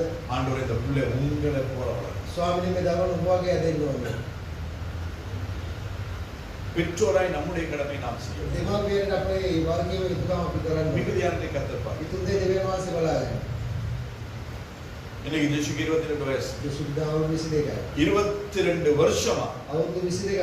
ஒவ்வொரு வெள்ளிக்கிழமையும் ஜெஷுக்காக நான் உபவாசம் பண்ணுறேன். සෑම සිකුරාදාකම ඔය වෙනුවෙන් මම නිරහව என் பிள்ளைக்காக அது மட்டும் தான் என்னால செய்ய முடியும். දරුවනේ ඒ ඉන්නේ කරන්න வேற පුළුවන්. எதுவுமே என்னால செய்ய වෙන முடியாது. කිසිවක් කරන්න බෑ. எத்தனை பெற்றோர் உங்க பிள்ளைகளுக்காக உபவாசம் பண்றீங்க? දෙමව්පියෝ කීයේ තම දරුවන් උදෙසා නිරහව ඉන්නවා. ஜோஷுவா பிறந்த ஞாயிற்றுக்கிழமை ජෙසුවා පොදුනේ ඉරදෙන්නේ. ஆராதனை முடிச்சிட்டு ஹாஸ்பிட்டல் கொண்டு போனேன். வார்டுல கூட கொள்ள நேரா லேபர் නමස්කාරය වුණා එක්කන්ගේ කෙලිම ලේබර් උන්නේ. சாயந்தரம் போனேன். மனைவி பார்க்க முடியல. අවශ්‍යකේ වාරේ බලන්න. எங்க கேட்ட லேபர் ரூம்ல இருந்தாங்க. நான் லேபர் உண்டு. மறுநாள் நைட்டுக்கு தான் பேசும்பொழுது அவங்க ஒரு பாட்டுக்கு வந்திருந்தாங்க. පවුලෙන්ද කතා කරනකොට වාට්ටුවට දාලා දෙන්න. அப்ப ஞாயிற்றுக்கிழமை தான் அவர் பிறந்தார். ඉන්දිර තමයි இப்ப ஞாயிற்றுக்கிழமை சும்மாவே உங்க காலையில் உபவாசம். ඉන්දිර නිකම්ම அதனால அவருக்காக ඕක වෙන්නේ. இதெல்லாம் சொல்றேன்னா உபவாசம் என்ன சொல்றதுனால பலன் இல்லாம போகும்னு சொல்லி வேதத்துல இருக்குது. அதெல்லாம் உண்மைதான். அதன் பலன் இல்லாமல் ඒකට ප්‍රතිඵල போகும். ලැබෙන්නේ නැහැ කියලා ஆனா நான் වචනේ. ஏன் சொல்லுகிறேன்? ඇයි කියන්නේ නම් அதாவது நான் சொல்லுகிறதற்கு කියන්නේ ඒකට தகுதியுள்ளவனாய் இருக்க வேண்டும். විශේෂ වෙන්න ඕනේ. அவருக்காக ஒவ்வொரு சனிக்கிழமை நான் ඕක உபவாசம். වෙන්නේ සෑම සිකුරාදාක නිරහව වෙයි. இங்க வருகிற அநேகருக்கு தெரியும். මේ දවස් සෑම දිනෙම දන්නවා. வெள்ளிக்கிழமை சாப்பிடுறது கிடையாது, சனிக்கிழமை சாப்பிடுறது. සිකුරා සෙන්සුරාදා කන්නේ නැහැ. ஞாயிற்றுக்கிழமை ஆராதனை முடிந்த பிறகுதான் சாப்பிடுறேன். ඊට නමස්කාරයෙන් පසු තමයි அப்ப කන්නේ. ஏன் இதை நான் சொல்லுகிறேன்? ඇයි මේ කියන්නේ? இன்னைக்கு எனக்கு தேவ சமூகத்துல நின்று சொல்ல අද முடியும், දේව ආගමික ඉඳගෙන කියන්න என்னை போல் செய்யுங்கள், මම වගේ කරන්න කියලා. நான் செய்கிறது போல செய்யுங்கன்னு சொல்ல. මම කරන ආත්මෙන් කරන්න කියලා. நான் வேதம் வாசிக்கிறது போல வாசிங்கன்னு මම சொல்ல. දේව වචනේ කියනවා කියවන්න කියලා. நான் ஆண்டவருடைய வேதத்தை தியானித்து எழுதுகிறது போல මේ எழுதுங்கன்னு சொல்ல. වචනේ මෙනෙහි කරලා ලියනවා அப்ப நான் இதெல்லாம் කියන්නේ செய்யாம நான் உங்களுக்கு சொல்ல முடியாது. මේව මම කරන්න නැතුව ඔබට කියන්න அப்ப බෑ. அந்த ஸ்தானத்திற்கு சபை வர வேண்டும். ඒ ස්ථානයේ සභාව පැමිණෙනවා. சபை என்கிறது கட்டடம் கிடையாது. நான் நினைக்கிறேன். සභාව කියන්නේ ගොඩනැගිල්ල නෙමෙයි ඔබයි මමයි. இன்னும் நிறைய பேர் சொல்லுவாங்க, තව ගොඩක් අය කියයි. ஊழியக்காரன் எப்படி இருந்தாலும் பரவாயில்ல, දේවදාසයේ කොමිටියක් කවන්න. ஊழியக்காரனை பார்க்க போறோம், දේවදාසයේ බලන්න දෙන්නේ. நாங்கள் தேவனை பார்க்க අපි போறோம், දෙවියන් වහන්සේ බලන්න. நாங்க வசனத்தை கேட்க අපි போறோம், වචනේ ආන්නේ. நாங்க போதகரையா பார்க்க போறோம். පාලතුමා බලන්න දෙන්නේ. அங்க அவரை தான் பார்க்கணும். ඔබ තමයි බලන්න. ஏன்னா அவரை தான் கர்த்தர் உனக்கு முன்மாதிரியாய் ඔබ வைத்திருக்கிறார். තමයි දෙවියන් වහන්සේ ඔබ ඉදිරියේ තබා දෙන්නේ. ஆடுறவனும் ஓடுறவனும் நிக்கிறவனும் நடக்கிறவனும் படுக்கிறவனும் எழுப்புறவனையும் பார்த்துட்டு නටන එකයි දුවන එකයි නිදාගන්න එකයි නැගිටින එකයි බලලා நம்முடைய ஆவியை நாங்கள் இழந்து போவோம். අපේ ආත්මය අපි අයින් කරගන්න රකයි. கர்த்தர் நம்ம எந்த ஸ்தானத்தில் வைத்திருக்கிறாரோ, දෙවියන් වහන්සේ අපට ওই ස්ථානයේ තබා දෙන්නේ. எப்பேற்பட்ட சபையை கர்த்தர் அங்கீகரிக்கிறாரோ, කොයි වෙනි සභාවතුන් වහන්සේ අපට அந்த දීලා சபையிலே நானும் நீங்கள் ஆராதிக்கிறோம். ඒ සභාව අපි නමස්කාර කරන්න ඕනේ. இன்னைக்கு எல்லா சபையும் අද සියලු සභාව இப்படியே போயிட்டு இருக்கு. කොහොමද යනවා? அதை நியாயம் தீர்க்கிறதுக்கு நமக்கு அதிகாரம் கிடையாது. ඒක විනිශ්චය කරන්න අපට බලයක් சபை கர்த்தருடையதாக இருந்தால் සභාව දෙවියන් වහන්සේගේ නම් தேவ சித்தம் நிறைவேறும். දේව කැමති ඉටු. அதாவது ஊழியக்காரன் தேவ சித்தத்தை நிறைவேறும். දේව දාසය දේව කැමති ඉටු කරනවා. இல்ல இது ஏன் சபை නැත්තම් මාගේ සභාව. அப்படின்னு சொன்னா அவன் இஷ்டப்படி சபை நடக்கும். එහෙම කියන ඔබේ කැමතිට උදව් பாஸ்டர் කරනවා. வைஃப் மேடையில ஆடுறாங்க கையை பார்த்து. පාලතුමායි ඔබේ භාර්යාව පූජාසනයේ නටනවා. பாஸ்டர்மார் வரும்பொழுது உழுந்து கும்பிடுறாங்க. පාලකවරු එනකොට වැදලා அவங்க பைபிளை தூக்கத்துக்கு 2 பேர் போறாங்க. බයිබලය උස්සන දෙන්නෙක් යනවා. பாஸ்டர் முன்னுக்கு அப்படியே நடந்து போனா 2 பாடிகார்ட் பின்னிக்கே පාස්ටර් போயிடுச்சு. ඉස්සරහට ගියම පොඩි ගාලා දෙන්නෙක් යනවා. என்னைக்காவது ஆண்டவருக்கு பின்னுக்கு இப்படி போனாங்களா யாராவது? අවරන් දෙවියන් වහන්සේ පිටපස්සේ මෙන්න ගියාද?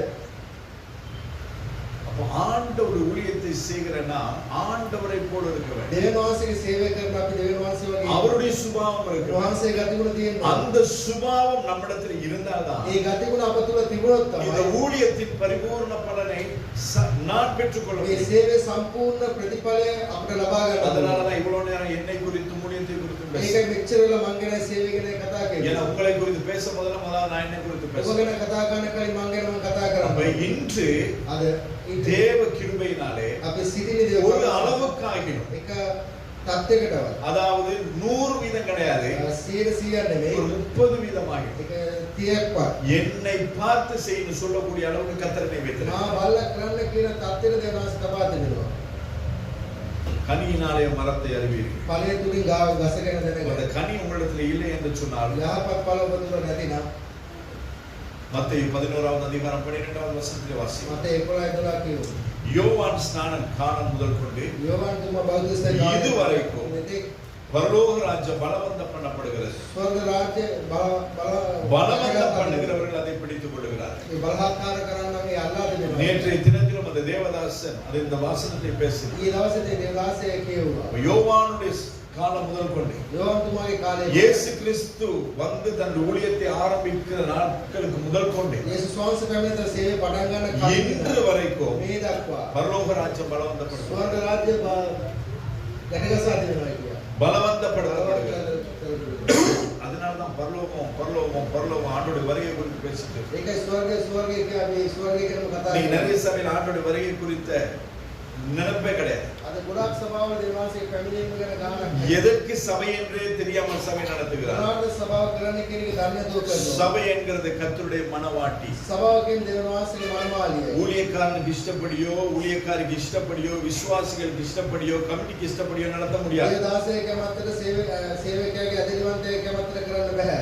இந்த சபையை நடத்தும்படி கர்த்தர் எனக்கும் என்னுடைய குடும்பத்துக்கும் கொடுத்திருந்தாலும் මේ සභාව කරන පිරිස පාලතුමාට වගේ පවුලට බාර දී තිබුණා. கர்த்தர் என்ன சொல்லுகிறாரோ வேதம் என்ன சொல்லுதோ அதன்படி தான் நடத்தும். දෙවියන් වහන්සේ මොනවද කියන්නේ සේවය මොනවද කිය වචන මොනවද කියන්නේ அதனால நாம சொல்றது நீங்க உடுத்தும் பொழுது Dress நீட்டா இருக்கணும். ඒකයි කියන්නේ අනිවාර්යයෙන් අඳු පිළිවෙල மத்தவங்களுக்கு அது இடரலா இருக்க கூடாது. අනිත්‍යයට බාධාවක් වෙන්න தலைக்கு முக்காடு போடணும். ඔළුවට ස්පෙෂල් net එක දාන්න ඕනේ. எதுக்கு சொல்றாங்க? வேதத்தில் இருக்கிற මොනවද කියන්නේ මේ වචනේ இது තිබෙනවා. மத்த 10 சபையோட 11வது சபையா இந்த சபை இருக்க முடியாது, இருக்க கூடாது. අනිත් සභාවන් 10 වගේ මේකක් 11 වෙන්න බෑ, එහෙම තියෙන්නත් බෑ. வேதம் சொல்லுகிறபடி මේ වචනේ කියන சபை ආකාරය சொல்லுகிறபடி සභාව කියන ආකාරය நான் இருக்க முடிஞ்சா இரு. ඔබට ඉන්න පුළුවන් නම් இல்லனா கிளம்பி போயிட்டே එතන යන්න පුළුවන්. பக்கத்து தெருல ஒரு சபை இருக்குது. අල්ලපු පාරේ සභාවක් තියෙනවා. பனிய ரோட்ல ஒரு சபை පල්ලේ இருக்குது. පාරේ සභාවක් அப்படியே இன்னும் கொஞ்சம் தாண்டி போனா வெலண்டைன் கார்டன் ஒரு சபை இருக்குது. ලැබෙන කාර්මික තව அப்படியே පල්ලේ மருதான ரோட்டுக்குள்ள போனீங்கன்னு சொன்னா அதுக்கு 3 சபை இருக்குது. පාරේ පාරේ සභාවන් තුනක් තිබෙනවා. இந்த மேல் ரோட்ல போனீங்கன்னா இன்னும் 2 சபை இருக்குது. පාරේ තවත් සභාවන් இந்த දෙකක් சபைகளுக்கு குறைவில்லை. සභාවලට අඩු නැහැ. ஆனால் கர்த்தர் අங்கீகரிக்கிற சபையாய் ஊழியமாய் මොකද இருக்கும். දෙවියන් වහන්සේ පිළිගන්නව සභාවක් ඇටියට 1000 பேர் தேவையில்லை. දහසක් වැඩක් නැහැ. ஆண்டவர் வரும் பொழுது 10 கன்னிகைகள் 5 கன்னிகைகள் தான் உள்ள දෙවියන් வருவாங்க. වහන්සේ එනකොට පස් දෙනෙක් 10 දෙනෙක් තමයි ඇතුළේ இந்த 5 වෙන්නේ. கன்னிகள் லெஃப்ட் ஓவர். ඒ පළ පස් දෙනෙක් ඉවරයි. அப்ப அது உள்ள போற அந்த 5 கன்னிகளாய் நானும் நீங்களும் ඒ இருக்கிறோம். ඇතුළේ යන පස් දෙනා අතර ඔබයි මායි ඉන්නේ. அதற்காய் தான் இந்த சபை ஒழிய ඒ නිසා ඇරෙන්න තමයි ஆண்டவர் வரும் பொழுது இந்த சபையின் பூரண பலன் உண்டாயிருக்கும்படியாய் நடத்த வேண்டியது මේ ஊழியக்காரருடைய සභාවේ දෙවියන් වහන්සේ එන විට සම්පූර්ණ ඵලය තිබෙන්න நீ ඕනේ. இஷ்டப்படி வா. ඔබ කැමති දේ ஓ இஷ்டப்படி கொடுத்து ඔබේ කැමැත්ත නම් நீ இஷ்டப்படி நடந்துக்கோ. ඔබ කැමති நீ දේ ආරාධනෙ வந்தா போதும். ඔබ නමස්කාර தசமபாகம் கொடுத்தா ඔබ போதும். දසයෙන් කොටස දුන්නත් காணிக்கை ඇති. கொடுத்தா போதும். ඔබ සම්බාධන දුන්නත් நீ ඇති. வராட்டியே பரவாயில்லை. ඔබ ආවිනත්ම කමන්නේ නැහැ. ஒரு காலத்துல கர்த்தர் நம்மை ஒரு கஷ்டத்தின் உபத்திரவத்தின் பாதையிலே நடத்தினார். අද කාලෙක දෙවියන් වහන්සේ පීඩා කාලයක් තුල අරන් ගියා. அந்த நாட்களில் இருந்து நம்மோடு கூட இருக்கிற 2 பேர் ඒ இருக்கிறாங்க. දවස්වල ඉන්නා ඒ දවස්වල පටන් හිටපු දෙන්නෙක් ඉන්නවා. கர்த்தர் செய்த காரியங்கள் அவர் மூலமாய் நம்மை விசாரித்த காரியங்கள் நாம் மறக்கவே முடியாது, දෙවියන් மறக்கவும் கூடாது. දෙවියන් වහන්සේ වුන් තුලින් අප විමසපු කාරණාවන් අපිට අමතක කරන්න நான் බෑ. நினைக்கிறேன் ஒரு 15 வருஷங்களுக்கு முன்பதா අවුරුදු 15 විතර කලින් எப்பெல்லாம் சிஸ்டர் டேசிக்கு சாப்பாடு கொடுக்க முடியுமோ அப்பெல்லாம் எங்களுக்கு கொடுப்பாங்க. සිස්ටර් දේශික කොයි වෙලාවක අපිට කැම දෙන්න පුළුවන් අපිට දෙනවා. நம்மை விசாரித்திருக்கிறார். අප විමසා තිබෙනවා. சபையிலே தேவைகள் இருக்கும் பொழுது சிஸ்டர் பாபி அவங்க இவ்வளவு காரியங்கள் සභා செய்றாங்க. අවශ්‍යතාවල් තිබෙනකොට සිස්ටර් බොබිලා ගොඩක් දේවල් කරලා තියෙනවා. இன்னைக்கும் இருக்கிற அந்த ஜெபத்தோட ஜெயகீதங்கள் எல்லாமே வந்து சிஸ்டர் டேசி வாங்கி අද கொடுத்தாங்க. ජීවිතවල දෙයකින් කියනවා ගීතයක් පොත වරන් දීපොත. இன்னைக்கும் நாங்க இந்த பாவிக்கிற இந்த காணிக்கை பை வந்து சிஸ்டர் டேசி வாங்கி අදට සම්මාදන් දාන සම්මාද පෙට්ටිය ඔබේ තමයි. அப்ப இதெல்லாம் நானே ஞாபகம் வச்சிருப்பேன்னு சொன்னா பரலோகம் மறக்குமா? මේ ඔක්කොම පාලතුමා මතක තබා තිබෙනවා නම් ස්වර්ගය අමතක කරයි. அப்ப அந்த காலம் முதல் கொண்டு இந்த காலம் வரை கர்த்தர் நம்மை நடத்துவார். ඒ කාලයේ සිට අද දක්වා දෙවියන් වහන්සේ අපව මඟ உபத்திரவத்தின் நாட்களிலும் அநேகர் நம்மோடு கூட පීඩා இருந்திருக்கிறார்கள். කාලේ ගොඩක් අය සිටියා. இவ்வளவு ஆசீர்வாதமாய் இருக்கும் பொழுது அநேகர் நம்மோடு கூட ආශිර්වාදයෙන් ගොඩක් අය ඉන්නවා. இதற்கு பின்பதாய் கர்த்தர் எப்படி வைக்க போறோம் ඊට நமக்கு පස්සේ தெரியாது. දෙවියන් වහන්සේ කොහොමද කියන්නේ ஆனால் அந்த නැහැ. நாட்களிலே நாங்கள் இருக்கும் பொழுது நம்மோடு கூட இருக்கிற அந்த பூரண பலனை பெற வேண்டுமானால் ඒ කාලේ ඉන්නට අවසන් සම්පූර්ණ ඵලය ලබා ගන්න. சபைக்கு கர்த்தர் என்ன சொல்லுகிறாரோ සභාවට උන්වහන්සේ මොනවද அதை කියන්නේ? செய்தால் தான் கர்த்தர் நமக்கு பூரண பலனை ඒක சபைக்கு කෙරුවොත් கொடுப்பார். සම්පූර්ණ ඵලය සභාවට දෙන්නේ. பிள்ளைகள் දරුවෝ ஸ்கூலுக்கு போகணும். ඉස්කෝලේට යනවා. ஃபர்ஸ்ட் டர்ம், පළවෙනි செகண்ட் டர்ம், සෙකන්ඩ් ටර්ම් එක final term. Final term 3 semesters இருக்கு. වාරයක් තුනක් அப்ப තිබුණා. ஜனவரி மாதத்துல இருந்து மார்ச் மாசம் வரையும் படிக்கிற காரியங்களுக்கு ஏப்ரல் மாசம் டெக்ஸ்ட் வைப்பாங்க. அதுக்கு பிறகு ஹாலிடேஸ். ඒ වාරෙන් වාරේ නිවාඩු දෙනවට அப்ப பிள்ளைய வந்து எல்லாம் போயிட்டு ஃபர்ஸ்ட் டர்ம் எக்ஸாம் செய்திருவாங்க. පළවෙනි වාරේ උන් කරනවා. ரெண்டாவது டேர்மும் அப்படிதான். දෙවෙනි වාරයක් තියෙනවා. மூணாவது டேர்மும் அப்படி நடக்கும். තුන්වෙනි වාරයක් ஆனா තියෙනවා. மூணாவது டேர்ம் நடக்கிற வருஷங்கிற எக்ஸாமுக்கு பிள்ளைங்க போகாது. තුන්වෙනි වාරයේ විභාගයට ஒன்றோ ரெண்டோ மூணோ பாடத்துக்கு ஏதோ ஒரு காரணத்தினால கட்டடிச்சிருவாங்க. சோமிலாம் பேர் ஏதோ கிலோ යන්නේ මොනවාරි කියලා කට් කරනවා. ஆனா இப்ப இருக்கிற சிஸ்டத்தின் படி දැන් තිබෙනවා සිස්ටම් அவங்க ஸ்கூலுக்கு வராங்களோ படிக்கிறாங்களோ படிக்கலையோ ඔව් ඉස්කෝලේ එනවාද නැද්ද ඒක වැඩක් නැහැ. அடுத்த கிளாஸுக்கு ஏத்தி விட்டுருவாங்க. ඊළඟ පන්තියට යවනවා. ஏன்னா ஃபெயில் பண்ண முடியாது. ඒ කියන්නේ ஆனா நாம படிக்கிற நாட்கள் அப்படி கிடையாது. අපි වෙන කාලෙම නැහැ. ஃபெயில்னா அந்த வகுப்புல அடுத்த இன்னொரு வருஷம் இருக்கும். ෆේල් නම් ඊළඟ අවුරුද්දේ ආයෙ புதுசா வரீங்கன்னா ஒரு மாதிரியா பார்ப்பாங்க. අවුරුද්ද කෙනෙක් එක විදිහට බලයි. சீனியர் වැඩි මාර්ගය. ஃபெயில் ஆயிட்டீங்களோ ෆේල් වුණාද? அவங்க என்ன மாதிரி கேக்குறாங்கன்னு தெரியல. ඔය ආකාරي නාමයක් நான் ගන්න. ஒரு மாதிரி தான் கேட்பேன். එක විදිහට තමයි ආන්නේ. இந்த வருஷம் இங்கேயோ මේ අවුරුද්දේ ඔබ මේද? போன வருஷம் இங்கேயோ මේ අවුරුද්දේ මේද? எப்படி இருக்கும்? කොහොමද? ஸ்கூலுக்கு போத்தோமா ඉස්කෝලේ යන්න හිතේද? போனா හිතේ இதே போலதான் ඒ වගේ තමයි. நாங்க LKG UKG 1 to O level to A level campus KG level O level campus இதெல்லாம் போயிட்டு முடிச்சிட்டு வந்தாலும் මේ ඔක්කොම ගිහලා ඉවරලා ආවා. கடைசியில் எங்கேயாவது ஒரு இடத்துல போய் ஏதாவது ஒன்று செய்து நம்முடைய வாழ்க்கை சீரழிந்து போகும். අන්තිමට කොහේර කියලා මොනවද දෙයක් කරන අපේ ජීවිතේ අවශ්‍යද බලන්න. பரிபூர்ண பலன் நமக்கு உண்டா? සම්පූර්ණ ඵලයක් අපිට ඇති වෙනවද? முதலாம் தேதி நான் உங்களுக்கு சொன்னேன். පළවෙනි දින අපිට කිව්වා. என்ன சொன்னேன்? මොනවද කිව්වේ? 12 வயது பிள்ளையினுடைய பேக்ல என்ன இருந்துச்சுன்னு உங்களுக்கு சொன்னேன். අවුරුදු 12 බෑග් මොනවද තිබ්බේ කියලා. 8 வயசு பிள்ளையினுடைய கரத்துல என்ன இருந்துச்சுன்னு சொன்னேன். අවුරුදු 8 දරුවාගේ අතේ මොනවද තිබ්බේ? நம்ம பிள்ளைகள் நல்லவங்க தான். අපේ දරුවෝ තමයි. ஆனால் பிசாசு நல்லா கிடையாது. යක්ෂයා හොඳ නැහැ. எனவே நம்முடைய பிள்ளை අපේ දරුවන් அந்த பிள்ளையினுடைய எதிர்காலம் ඒ දරුවන්ගේ අනාගතය அது பரிபூரண பலன் நிரம்பினதா இருக்க ඒක வேண்டும். සම්පූර්ණ ඵලයේ පිරිදි වෙන්න அந்த නම් பிள்ளையை நான் கருத்தாய் விசாரிக்கிறேன். ඒ දරුවන්ව අපි හොඳ ආකාරව அந்த பிள்ளை நடக்க வேண்டிய வழியிலே நடத்துவேன். ඒ දරුවන් යන්න ඕන මාර්ගයක් ගෙන ஆண்டவருடைய යන්න. வேதம் தெளிவாய் சொல்லுது. මේ වචනේ පැහැදිලිව කියනවා. பிறப்பை கையாளாதவன் தன் பிள்ளையை பகைக்கிறான். දේවල පාවිච්චි නොකර ගන්න කෙනා දරුවෝ තම அப்ப දරුවෝ நாங்க பிள்ளையை அடிச்சு வளர்க்கலனா දරුවන්ට ගාලා හදන්නේ නැත්නම් நாங்கள் என்ன செய்கிறோம்? අපි මොනවද நம்ம කරන්නේ? பிள்ளையை நாம பகைக்கிறோம். අපි දරුවන් එපා කරනවා. நாம நினைக்கிறோம் என் பிள்ளைக்கு நல்லா செல்லம் கொடுக்கிறேன். දරුවට හොඳට ප්‍රේම කරනවා කියලා. பிள்ளையை நாங்கள் விரோதிக்கிறோம். දරුවෝ අපි විරෝධ நான் කරනවා. சொல்லல, நானுடைய வேதம் මේ அப்படி වචනේ ආකාරයෙන් තමයි அப்ப කියන්නේ. வேதம் சொல்லுகிற பிரகாரமாய் நான் பிள்ளைகளை வளர்க்க வேண்டும். මේ වචනේ අනුව දරුවෝ හදන්න ඕනේ. பிள்ளைகள் வளர வேண்டிய விதத்திலே நாங்கள் வளர்க்க දරුවෝ வேண்டும். හැදෙන්න ඕන ආකාරයට අපි හදන්න. அப்பதான் அந்த பிள்ளை பரிபூரண பலனை ඒ பெறும். විදිහට තමයි දරුවෝ සම්පූර්ණකම ලබා ගන්න. ஹalleluya. හalleluya. நீங்க ஏழை வழியில் நம்ம யூனிவர்சிட்டி போவோம். ඒ ලෙවල් ලියන්න නේද යුනිවර්සිටි යන්න පුළුවන්. அன்னை மகளோட போயிட்டு அவளோட ஹையர் எஜுகேஷனுக்காக வேண்டி யூனிவர்சிட்டியோட பேச போறோம். ඔව් ගෙනීම උදෙසා යුනිවර්සිටි එකට ගියා කතා කරන්න. அவங்க சொன்னாங்க ஏழை வழி இல்லைன்னு சொன்னா முடியாது. ඔක්කො ඒ ලෙවල් නැතිනම් බෑ කියලා. ஒரு ஆப்ஷன் இருக்குது. විමුක්ත අවස්ථාවක් என்ன තියෙනවා. ஆப்ஷன் இருக்குது? මොකක්ද අවස්ථාව? ஒரு வருஷம் ஃபவுண்டேஷன் செய்யணும். ඒක අවුරුද්දක ෆවුන්ඩේෂන්. அந்த ஒரு வருஷம் ஃபவுண்டேஷன் செய்தா உங்களுக்கு அடுத்தது மெடிக்கலுக்கு போகலாம். ඒ ඒක අවුරුද්ද ෆවුන්ඩේෂන් කරොත් මෙඩිකල් එකට යන්න පුළුවන් කියලා. இது செய்தால் அங்க போகலாம். මේ දේ කරොත් ඒ இதுவும் செய்யலாம் அதுவும் செய்யலன்னா எங்கேயோ போகலாம். දෙකම කරන්න නැත්නම් කොහෙවත් යන්න බෑ. எங்கேயாவது ஒரு இடத்துல தபிலி தான் வைக்கணும். කොහෙරේ ස්ථානෙක புரியுதா உங்களுக்கு? තේරෙනවද? அப்ப என்னுடைய பிள்ளை பரிபூரண பலன் பெற வேண்டுமானால் මගේ දරුවා සම්පූර්ණකම ලබා ගන්න. அதற்கு ஏற்ற பிரகாரமாய் பெற்றோராகிய நானும் நீங்கள் பிள்ளையை வளர்த்து ඉතින් යුතුයක දෙමව්පියෝ වෙන අපි මේ ඵලය ලබා ගන්න. வேதம் சொல்லுகிற பிரகாரம் මේ வளர்த்து වචනේ අනුව අපි என்னுடைய உங்களுடைய இஷ்டத்தின்படி வளர்க்கணும். අපේ කැමැත්තට නෙමෙයි. இன்னைக்கு பாத்தீங்கன்னா என்ன பெரிய ஒரு ஆசீர்வாதம்னா අද බැලුවම මොකද ලොකු ආශිර්වාදයක්. அம்மா அப்பா பிள்ளைகளுக்கு பயம். දෙමව්පියෝ දරුවන්ට බයයි. ஏன் பயப்படணும்? ඇයි බය වෙන්නේ?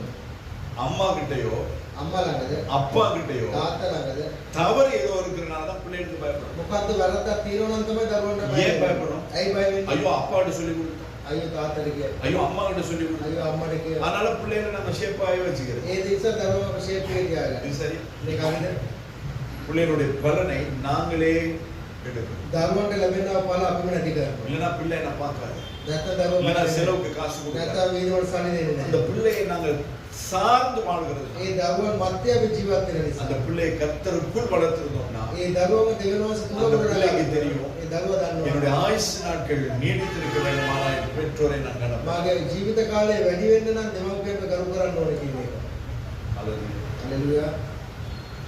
எல்லாருமே எங்கேயோ தப்பு பண்ணிட்டு අපි සෑම කොයිද වැරදි කරලා තිබුණා. அதை மாற்றி ඒක වෙනස් කරලා என்னுடைய ஊழியமாய் இருக்கட்டும், සේවය වෙන්න පුළුවන්. என்னுடைய பிள்ளைகளாய் දරුවෝ இருக்கட்டும், වෙන්න පුළුවන්. அவர்கள் பரிபூரண பலனை பெறும்படியாய் සම්පූර්ණ அவர்களை அதுக்கு ஏதுவாய் நான் நடத்துவேன். සම්පූර්ණ ඵලය ලබා ගන්නවා පිණිස ඒ තුල අපි ගමන් කරවන්න ඕනේ.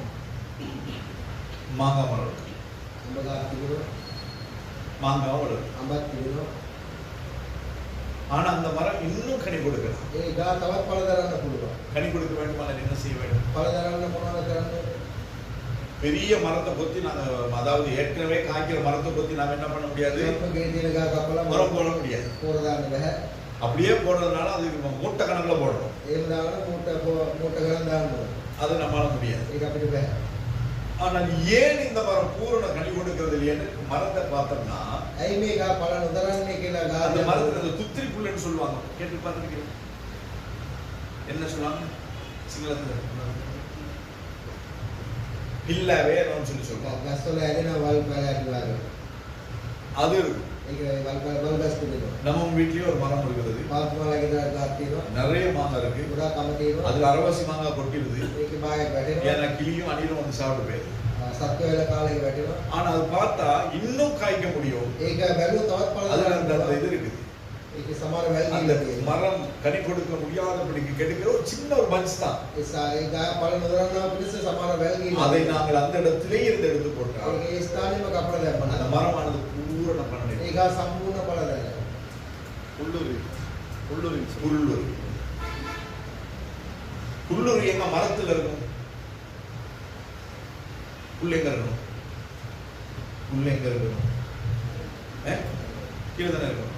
ஆனா இந்த புல்லுரு எங்க இருக்குது? ඒ ගස් කොහෙද තියෙන්නේ? காய்க்கிற மரத்துல இருக்கு. ඉතින් ඵල දරනවා ගස් වල. காய்க்கிற மரத்துல இருக்க அந்த புல்லுருவியை பிடிக்கினாதான் ඒ ඵල දරනවා ගස් වල அந்த மரமானது பூரண பலனை ඒක கொடுக்கும். තමයි සම්පූර්ණ ඵල දරනවා. அப்ப பெற்றோராகிய நாங்கள் சில நேரங்கள்ல அந்த மரத்துல எங்க என்ன பிள்ளையோட வாழ்க்கையில என்ன இருக்குன்னு சொல்லி நாம அதை எடுத்து போடாதபடிக்கு அதை அப்படியே வளர விடுறோம். புள்ள பூரண பலனை கொடுக்காதபடி பெற்றோராகிய நாமே தடை பண்ணுறோம். දරුවන්ගේ ජීවිතේ මොනවාද විනාශ කරන්න ඕනේද අපි ඔයාලා බලන්න තියෙන්නේ තමයි දරුවන්ගේ ජීවිත තවත් විනාශයට පත්. படிக்கிற புள்ள தானே.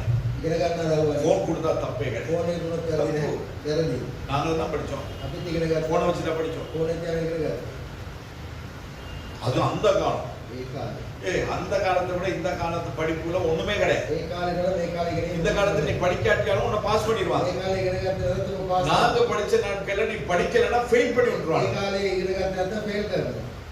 இன்னைக்கு அப்படி ஒரு ஆப்ஷன் இருக்குல்ல உங்களுக்கு. අද මේ අවස්ථාවක් அப்புறம் තියෙනවා. என்னது உனக்கு போன்? එන මාළට ෆෝන් එක.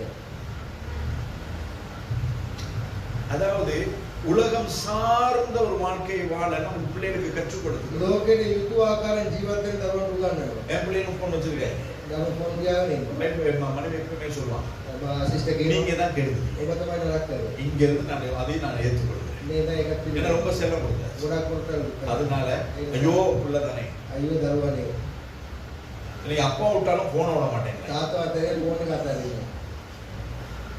போனுக்கு இருக்கிற இம்பார்ட்டன்ஸ் அப்பாவுக்கு கிடையாது. ෆෝන් එකට දෙන්න මුල් ස්ථානේ තාත්තට නැහැ. போனை பத்தி பேசினா ෆෝන් එක ගැන කතා කරොත් அதாவது நாமும் எதிரியாயிரும். අපි இத்தனைக்கு அவங்க ரீலோட் போடுறது நாம. රීලොඩ් දාන්න නැති. பேக்கேஜ் முடிஞ்சிச்சு. පැකේජ් එක ඉවරයි. எவ்வளோ? 1598 ரூபாய். 1598යි. அதையும் போட்டு ඒකත් දාලා அவங்க வாங்கிக்க வேண்டியிருக்கு. ඒ කරුණ තාගෙන. பெத்தெடுத்தது அப்படி இருக்கு. ஒன்றும் பண்ண முடியாது. ඉසියක් කරන්න බෑ. காரணம் என்ன? හේතුව நாமா கெடுத்து வச்சோம். අපිම නරක කරා. நாம இல்லையா நானா பின்னுக்கு இருந்து ஒரு சைக்கிள் நாங்க எடுத்து வச்சிருக்கோம். ඊපස්සේ මම නරක அவர் நான் செய்த தவறை மற்ற பெற்றோர் செய்யக்கூடாது என்பதற்காக நான் பேசுவேன். මම කරපු වැරද්ද අනිත් දෙමව්පියෝ කරන්න හොඳ නැහැ කියන ඉඳයි කතා කරන්නේ. ஏன்னா செத்தாதான் சுடுகாடு தெரியும்னு சொல்லுவாங்க. මරණය තමයි සෝනගෙන දාන්න කියලා කියනවා. நான் ஏற்கனவே 2 தடவை செத்துறேன். දවස් දෙකක් நான் 2 பிள்ளைகளை வாங்கி கொடுத்துருக்கேன். දරුවෝ දෙන්නට වරන් அதனால உங்க பிள்ளைகளுக்கு நீங்க அதை செய்யாதீங்கன்றதுக்காக சொல்றேன். අපි දරුවන්ට නොකරන ஒண்ணுக்கு வாங்கி கொடுத்துருக்கீங்க பரவாயில்ல. එක්ට අරන් 2 இருந்தா வாங்கி கொடுக்காது. දෙන්නෙක් කියලා අරන් දෙන්න. ஹalleluya. நம்மளுடைய பிள்ளை அதே போலதான். ඒ වගේ තමයි பொடலங்கா பார்த்துருக்கீங்க? පතෝල பார்த்துருக்கீங்க? වල තියෙනවා. யாராவது பார்க்காம இருக்கீங்க? පතෝල சொல்லுங்க டக்குனு வாங்கி கொடுத்து காட்டணும். සතකේ දගාරන් එක දෙන්න. புடலங்கா පතෝල. எப்படி இருக்கும்? කොහොමද තියෙන්නේ? இங்க பாக்குற பொடலங்கானா எப்படி இருக்கு? මේ බලන පතෝල කොහොමද තියෙන්නේ? நீட்டமா இருக்கு. ටිකට இது ராஜாவுக்கு தான் தெரியுது, உங்களுக்கு எல்லாம் தெரியும். රාජදන්න ඔයගොල්ලන් அப்ப அந்த நீட்டமா அந்த பொருளங்க வரணும்னா පතුල දිගට அதுவா நீட்டமா வராது. ඒ දික් කරන්න ඉන්නේ නැහැ. என்ன செய்யணும்? මොනවද කරන්න ඕනේ? கல்ல கட்டி ගලක් කෙල්ලන්න. அதுக்குன்னு இவ்வளவு பெரிய கல்ல கட்டி விட்டேன்னா ගලක් කෙල්ලන්නේ. கொடியோட சாஞ்சிரும். ඒලත් එක්ක அதுக்கு ஏத்த விதமான ஒரு கல்ல கட்டு. ඒ ඉතු ආකාරයේ පොඩි ගලක් කැටගා. கல்ல கட்டினா போதுமா? ගල කැටගාවත් එන්නේ. வேற என்ன செய்யணும்? அதுக்கு Dress கொடுக்கணும். ඒක අඳුමක් දෙන්න. என்னது? அதுக்கு ஒரு ரெயின் கோட் போடு. ඒක රේන් කෝට් එකක් දාන්න. என்ன ரெயின் கோட்? මොකද රේන් කෝට්? கொளுத்தினோம் போடு. පොලිතින් එකක් දාන්න. ஏன் ඇයි? சீக்கிரமாய் அதிலே புழுக்கள் ඉක්මනින් නැත්තම් සත්තු ඒක அப்ப அதுல ஒரு பொலித்தீன் போட்டு ඒක පොලිතින් එකක් දාන්න. அதுல ஒரு கல்லை கட்டி விட்டுறோம். ඒ ගල කැටගලා அப்ப අතර. நாம பாக்குற பொருளங்கள்லாம் நீட்டமா இருக்குது. අපි බලන පතුල ඔක්කොම දිගයි. ஏன் நீட்டமா இருக்குது? அவன் அது கல்லை கட்டி ඔයකට விட்டுறோம். ගලක් කැටගා. அதுக்கு ஒரு பொலித்தீன் போட்டு ඒක පොලිතින් அதை එකක් දාන්න. பராமரித்தல். ඒක ආරක්ෂා කරන්න. அதனால நாங்க வாங்குற பொருளங்கள்லாம் நேரா ඒ இருக்கு. නිසා අපි ගන්න அப்படி இல்லைன்னு சொன்னா சுருங்கி ඒ නැත්තම් නැවිලා எடு 80 வயசுல நீங்க எப்படி இருப்பீங்களோ அப்படி இருக்கும். අස්වියව කොහොමද ඉන්නේ ඒ විදිහට. நிமிர்ந்து நிக்க வேண்டியதுன்னு சுருங்கி பிடிப்பாங்க. කෙලින් ඉන්න ඕන කෙනෙක් බුදු වෙලා යනවා ඒ වගේ. அந்த மாதிரி இருக்கும். ඒ වගේ கையோடு போகிறோம், අතේ காலோடு පැත්තේ போகிறோம். කකුල් එක පැත්තක அது மாதிரி இருக்கும். ඒ වගේ அப்ப அப்படி இல்லாதபடி இருக்கிறதுக்கு தான் கல்லை கட்டி ட்ரெஸ்ஸை போட்டு விடுறோம். ඒව නොවෙන්න තමයි ගල කැටගලා අනුමත. அதற்குரிய ட்ரீட்மெண்ட் அந்த காரியங்களை நாங்கள் செய்தால்தான் ඒ දේ අපි කරොත් තමයි பூரண பலனை நாங்கள் பெறுவோம். සම්පූර්ණ ඵලයක් ලබා ගන්නවා. அதே போலதான் ඒ වගේම நம்முடைய තමයි பிள்ளைகள் பூரண பலன் பெற வேண்டுமானால் ඔබේ දරුවෝ සම්පූර්ණ ඵලය ලබා ගන්න. பாதுகாக்க வேண்டிய இடத்துல பாதுகாக்க ආරක්ෂා வேண்டும், කරන ස්ථාන ආරක්ෂා කරන්න. கட்டி தொங்க விட வேண்டிய இடத்துல கட்டி தொங்க. කැටගාලා එල්ලන්න ඕන තැන කැටගාලා එල්ලන්න ඕන. இளம் பிராயத்தின் நுகத்தை சுமக்கிறது நல்லது. තරුණ වයසේම මේ බියග උස්සන යහපත්. நான் சொல்லல, வேத ඒ புஸ்தகம். වචනේ කියනවා. நான் சின்னதா இருக்கும்போது පාල්තුමා කුඩා කාලේ இப்பயும் சின்னதா දැන් කුඩේ තමයි. சரியா, நான் சின்னதா இருக்கும் ගොඩාක් පොඩි කාලේ அதாவது சொல்லுங்க நம்ம குட்டி மாமா இருக்கும் පොඩ්ඩා වගේ 5-6 வயசு අවුරුදු 5 இல்ல, ஒரு 12-13 வயசு. තුනක් දාතුනා 5 நாள் நாம டவுன்ல இருப்போம், දවස් 5ක් ටවුන් එකේ ඉන්නවා. 2 நாள் எஸ்டேட்டுக்கு போயிடும். දවස් දෙකක් එස්ටේට් එකේ. ஏன்னா அப்பா எஸ்டேட்ல தான் மேனேஜரா இருந்தாங்க. තාත්තා එස්ටේට් එකේ මැනේජර් වෙනවා. அப்ப அங்க யாரோ பேசுனது நம்ம காதுல விழுந்து அது ரெஜிஸ்டர் ஆயிடுச்சு. කවුද කතා කරපු දේ කාන්ට්‍රැක්ට් එකේ රෙජිස්ටර් වෙනවා. அந்த வார்த்தையை கேட்டு මේ වචනේ ஒரு நாள் நான் நம்ம இன்னொரு ஒரு அண்ணன் ஒருத்தர் நம்மளோட கூட வந்து படிச்சுட்டு இருந்தாரு. පාල්තුමා තව අයියගෙන ඉගෙනගෙන හිටියා. அவரோட சொல்லிட்டு புள்ளத்தாச்சி அப்படின்ட்டு. එයාට කිව්වා புள்ளத்தாச்சி පුලදාචි කියලා. புள்ளத்தாச்சின்னா என்ன? நம்ம மத்தியில ஒரு புள்ளத்தாச்சி இருக்கிறான். අපාතලෙත් කෙනෙක් ඉන්නවා. அது தப்பான வார்த்தை கிடையாது. ඒක වැද්දුවා. அதாவது தோட்ட பகுதியில இருக்கிறவங்க கர்ப்பிணி தாய்மாருக்கு சொல்ற ஒரு வார்த்தை புள்ளத்தாச்சி. මව්වරුන්ට කියනවා පුලදාචි කියලා. அது தப்பு கிடையாது. ඒක වැරදි නෑ. ஆனா அது எங்க அம்மாவுக்கு அது ஊத்த பேச்சு. ඒක අම්මට ඒක වැරදි උත්ත වෙච්ච දූෂණ. ඒක වැරදි වචනයක් කියලා හිතුවා. இவனுக்கு எப்படி இந்த வார்த்தை தெரியும்? මෙයා ළමයින්ට அப்படின்னு சொல்லி එහෙම කියලා சின்ன வெங்காயம் இருக்கா රතුළුණු තියනවා නේද? நல்லா கசகி கண்ணுல போட்டு එන්දර පොඩි කෙනා ඇස් දෙකලා டைனிங் ரூம் வந்து இந்த மாதிரி இருக்கு, இவ்வளவு பெருசு இருக்கு. ඩයිනින් රූම් එකේ වෙච්ච ලොකු ඇති. அதுல இந்த மாதிரி ஒரு தூண் நடுவுல இருக்கு. ඒකේ කමලක් තියෙනවා. அதுல கையை வச்சு கட்டி விட்டு. ඒකේ අත් දෙක කියලා ගෙට ගියා. இது சொன்னது எப்ப? ඒ කියේ කොයි කාලෙද? 11 மணி இருக்கும். 11. எங்க அப்பா வர்றது எத்தனை மணிக்கு? තාත්තා කිව්වේ 1:30 மணிக்கு. එකම. 1:30 மணி வரை கண்ணுல தண்ணியோட நிக்கிறேன். එකමාන ඇස් දෙක කඳුළු. எதுக்காக? මොනවාටද? புள்ளத்தாச்சின்னு சொன்னா அந்த வார்த்தை. පුලදාචි කිව්වේ වචනේ. அப்பதான் எனக்கு தெரியும் இது இப்படி ஒரு வார்த்தை தூசணமா அப்படின்னு. මේ වගේ වචනයක් මොනවද පැන්දිගේ இது பேசுறவங்க பெரியவங்க ரெண்டு பேர் தான் பேசலாம். කතා කරේ ලොකු දෙන්නේ. புள்ளத்தாச்சி எல்லாம் இருக்கிறான். பாவம், ඔව්. அவளை விசாரிக்கிறதுக்கு யாரும் கிடையாது. ඔයසනක් කවුරුද? நீ போற வழியில போய் பார்த்துட்டு போ செண்பகம் அப்படின்னா போறாரு. ඔබ යනවා බලාගෙන යන්න කියලා කිව්වා කෙනෙක්. அந்த புள்ளத்தாச்சி கூட நான் வீட்டுல சொல்றேன். ඒ පුලදාචි කියන ගෙදර ஏன் கண்ணுல கண்ணா என்னது வெங்காயத்தோட கட்டி விட்டா. තාගේ ඇස්වලට ලුණු දාලා ගෙට ගියා. எங்க அம்மா செய்தது நல்லது. අම්මා කරේ හොඳ දෙයක්. அப்பா வந்தாரு, තාත්තාව சொன்னாங்க. කිව්වා அவர் என்ன டென்ஷன் இருந்தா நமக்கு தெரியாது. அவரு ரெண்டு கொடுத்தாரு. அதுக்கு பிறகுதான் கட்டையா வந்தது. ඊට පස්සේ තමයි ගැඩේ ලැබුණේ. ஏன் சொல்லுகிறேன்? ඇයි කියන්නේ? அவர்கள் இது செய்தது ඔව් කෙරුවේ මේක எனக்கு நல்லது. මට යහපත. அதுக்கு பிறகு நான் எந்த வார்த்தை பேசணும் உங்களுக்கு கவனிச்சு ඊට பேசுறேன். පස්සේ මොන වචනයක් කතා කරලා කල්පනා කරනවා. அது நல்லாவே நல்ல வார்த்தையா ඒක இருந்தாலும் හොඳම වචනයක් වුණත් கற்பிணி தாயினால் கூட யோசனை මොනවද කල්පනා කරනවා කියන්නේ. சொல்லி 2 வெங்காயம் வாங்கணும். කියලා තව ලුණු දෙයක් ගන්නද? அப்ப அப்ப இந்த அனுபவம் நம்முடைய பிள்ளைகளுக்கு உண்டாக வேண்டும். මේ අත්දැකීම දරුවන්ට ඇති වෙන්න ඕනේ. நம்ம பிள்ளைகளை அடிச்சு வளர்க்கணும். දරුවෝ ගාලා அப்பதான் அவங்க பிள்ளைகள் சொல்றாங்க எங்க அம்மா அடிச்சதுனால இன்னைக்கு நான் இப்படி இருக்கேன். ඒකට තමයි උගේ දරුවන්ට කියන අම්මා තාත්තා ගාපු නිසා තමයි මම මේ ඉන්නේ කියලා. இந்த அம்மாவோ அப்பாவோ என்னை தண்டிக்கிறது என் மீது உள்ள கோபத்துக்காக அல்ல, நான் நன்றாய் வர வேண்டும். දෙමාපියෝ දරුවන්ට කරන්නේ වැරදකට අපි හොඳට ඉන්න එකට. எங்களுடைய கல்வியோ அந்தஸ்தோ மேன்மையோ எங்களுடைய பணமோ எங்களுடைய தாய் தகப்பனுடைய ஸ்தானத்தை எடுக்கணும். අපගේ මුදල් ගැනීම තරහා තියෙන කිසිම දෙයක් මා இந்த දෙමාපියන්ගේ நாளிலே நான் இந்த இடத்திலே நிற்கிறதற்கு முதலாவது தேவன், මේ ස්ථානයේ සිටීමේ ප්‍රථම දෙවියන් වහන්සේ, இரண்டாவது என்னுடைய பெற்றோர். දෙවන දෙමාපියන්. இதை நான் பார்க்கிறோம். මේක අමතක කරන්න. அப்ப என்னுடைய பிள்ளை பரிபூரண பலன் பெற வேண்டும். දරුවන් සම්පූර්ණ ඵලය ලබා அந்த ගන්න. பிள்ளையை வளர்க்க வேண்டிய விதத்திலே பாதுகாக்க வேண்டிய விதத்திலே நாங்கள் வளர்க்கணும். දරුවන් අදන්න යුතු ආකාරයෙන් எல்லாம் செய்ய முடியும்னாலும் நாங்கள் எல்லாமே செய்ய කිසිම முடியும். දෙයක් කරන්න පුළුවන් කියලා කිසිම දෙයක් කරන්න බෑ. நோ சொல்றதுக்கு நாங்கள் கற்றுக் கொடுக்கணும். නෑ බෑ කියන්නේ இல்லைன்னா அதுக்கு பிறகு நம்ம பிள்ளை என்னது அடம்பிடிக்க பழகிட்டாங்கன்னா பிரச்சனை. නැත්තම් දරුවන් මුරන් වෙන්න පටන් அடம்பிடிக்கும் போது ගන්නවා. ஐயோ அழுகுறான் මුරන් වෙනකොට අයියෝ தான்னு ஒண்ணு கொடுத்துட்டு අයියෝ අඬනවා කියලා சத்தம் வரக்கூடாது. සද්දේ හොඳ නෑ.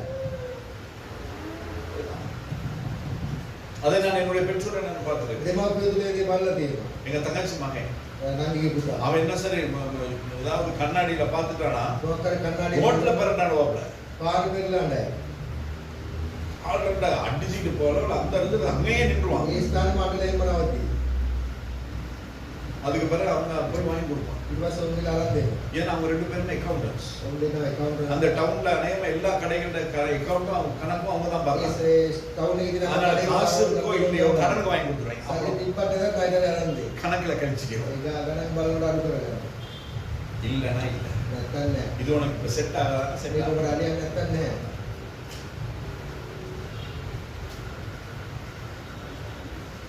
யெஷூரா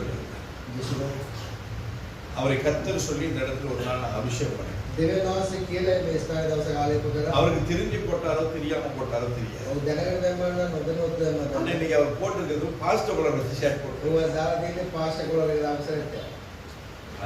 හalleluya. எண்ணெயெல்லாம் போட்டுல அது வேற விஷயம். அது எண்டல்ல. நான் எதற்கு சொல்லுகிறேன்? මොනවද කියන්නේ නම් தேவன் எதை நோக்கி நடத்துகிறாரோ நகர்த்துகிறாரோ அதற்கு ஏதுவாய் நம்முடைய பிள்ளைகளை விட்டார். දෙවියන් වහන්සේ කොයි ආකාරයෙන් දරුවන්ව ගෙනිනවද ඒ ආකාරයෙන් අපි හරියට. உங்களுடைய பிள்ளைகளாக இருந்தாலும் அது கர்த்தர் கொடுத்தது. ඔබගේ දරුවන්වත් ඒ දෙවියන් அது වහන්සේ கர்த்தருக்கு ஏற்ற பிரகாரமாய் வளர்த்தாதான் அது பரிபூர்ண பலன். දෙවියන් වහන්සේ යුතු ආකාරයෙන් දරුවෝ යතුවත් இன்னைக்கு சீரழிஞ்சு போற எத்தனை பேர் நாங்கள் பார்த்திருக்கோம். சீரழிஞ்சு போற ගොඩාක් විනාශ වෙන දරුවන්ගේ අපි බලනවා. நம்முடைய பிள்ளைகளும் அப்படியாக நாங்கள் අපේ දරුවෝ ඒ වෙන්න දෙන්න නැහැ. இரண்டாவதாக வேலை செய்கிறோம். දෙවනුව වැඩ කර රස්සාව முதலாவது ஊழியம், ප්‍රථම සේවය, இரண்டாவது பிள்ளைகள், දෙවනුව දරුවන්, மூன்றாவது வேலை செய்கிறோம். තුන්වෙනි රැකී රක්ෂා. நாம் வேலை செய்கிறவர்களுக்கு உரிய ஊதியம் நமக்கு கிடைக்கும். අපි සේවයට යුතු රස්සාව යුතු පඩියක් நீங்க ලැබෙනවා. உண்மையா செய்றீங்க பொய்யா செய்றீங்க அதெல்லாம் ரெண்டாம் ඔබ பட்சம். අවංකව කරනවා බොරුව කරනවා ඒක දෙවෙනි. நீங்க போயிட்டு ஃபிங்கர் பிரிண்ட் வச்சிட்டீங்கன்னா, ඔබ ෆින්ගර් ප්‍රින්ට් තිබ්බම நீங்க போய் சைன் வச்சிட்டீங்கன்னா, වස්සන් කෙරුවා නම් நீங்க போய் உங்க கார்டை பஞ்ச் ඔබ பண்ணிட்டீங்கன்னா කාර්යය පංච් කරා නම් அந்த நாளுக்குரிய சம்பளம் உங்களுக்கு ඒ கிடைக்கும். දවසේ යුතු පඩිය ඔබට ලැබෙනවා. ஆனால் உண்மையா இருக்கிறோமா இல்லையான்றது கஷ்டப்படும். අවංකව ඉන්නවද බොරුවට ඉන්නවද කියන දෙවියන් அப்ப වහන්සේ. நாங்க உண்மையா யாராவது ஒரு ஆள் நம்ம பார்த்துட்டு தான் இருப்போம். කවුරු කෙනෙක් අපේ බලාගෙන யாருமே நம்மளை பார்க்கலன்னு சொல்லி சொல்லுவாங்க. කවුරුත් අපේ බැලුවා කියන්න බෑ. அப்ப நம்ம சில நேரத்துல நாங்க எக்ஸ்ட்ராவா நாங்க வேலை செய்ய வேண்டியது. සමහරවිට අපි වැඩිපුර වැඩ அப்ப කරනවා. அந்த எக்ஸ்ட்ராவா வேலை செய்யறதுக்கு இன்சென்டிவ் கிடைக்கும். වැඩිපුර වැඩ කිරීමට நாங்கள் செய்கிற இன்சென்டிவ், ඉන්සෙන්ටිව්. நாங்கள் செய்கிற வேலைக்கு சம்பளம், අපි වැඩ කරන පඩිය කුඩියක්. இது எக்ஸ்ட்ரா. මේක එක්ස්ට්‍රා වෙනවා. அது ஓவர் டைமா இருக்கலாம் இல்ல கமிஷனா இருக்கலாம் எதுவா இருக்கலாம். වෙන්න පුළුවන්. வருஷ கடைசியில நாங்கள் செய்கிற வேலையிலே ஒரு பெரிய ஒரு நல்ல லாபம் வந்துச்சுன்னு சொன்னா ஒரு போனஸ். අවුරුද්ද අන්තිමට ලොකු ලාභයක් තිබෙනවා බෝනස් එකක් එනවා. அதுக்கு பின்பதாக ඊට පස්සේ அப்ரேசர்னு சொல்லி ஒரு காரியம் செய்வான். அதாவது நம்ம செய்கிற காரியங்களை அவங்க, அதாவது நம்முடைய அதிகாரிகள் நமக்கு பட்டியல்படுத்துவாங்க. අපි කරන්න ඒ රස්සාවේ ඊට උසස් இவங்களோட வரவு எப்படி, අපි உங்களோட ட்ரெஸ் கோட் எப்படி, மற்றவங்களோட டீம் ஒர்க் எப்படி, අනිත් අය සමග இவங்களுடைய கன்ட்ரிபியூஷன்ஸ் எப்படி, අපේ ජීවිතේ කොහොමද இவங்களுடைய எல்லா காரியங்களையும் பார்த்து ඒ සියලු දේවල් அதுக்கு பிறகு அவங்களுக்கு ஒரு இன்க்ரிமெண்ட் இருக்கு, ඔවුන්ට ඉන්ක්‍රිමන්ට් එකක් කියලා දෙනවා. சம்பள உயர்வு. පඩි උසස් වීමක්.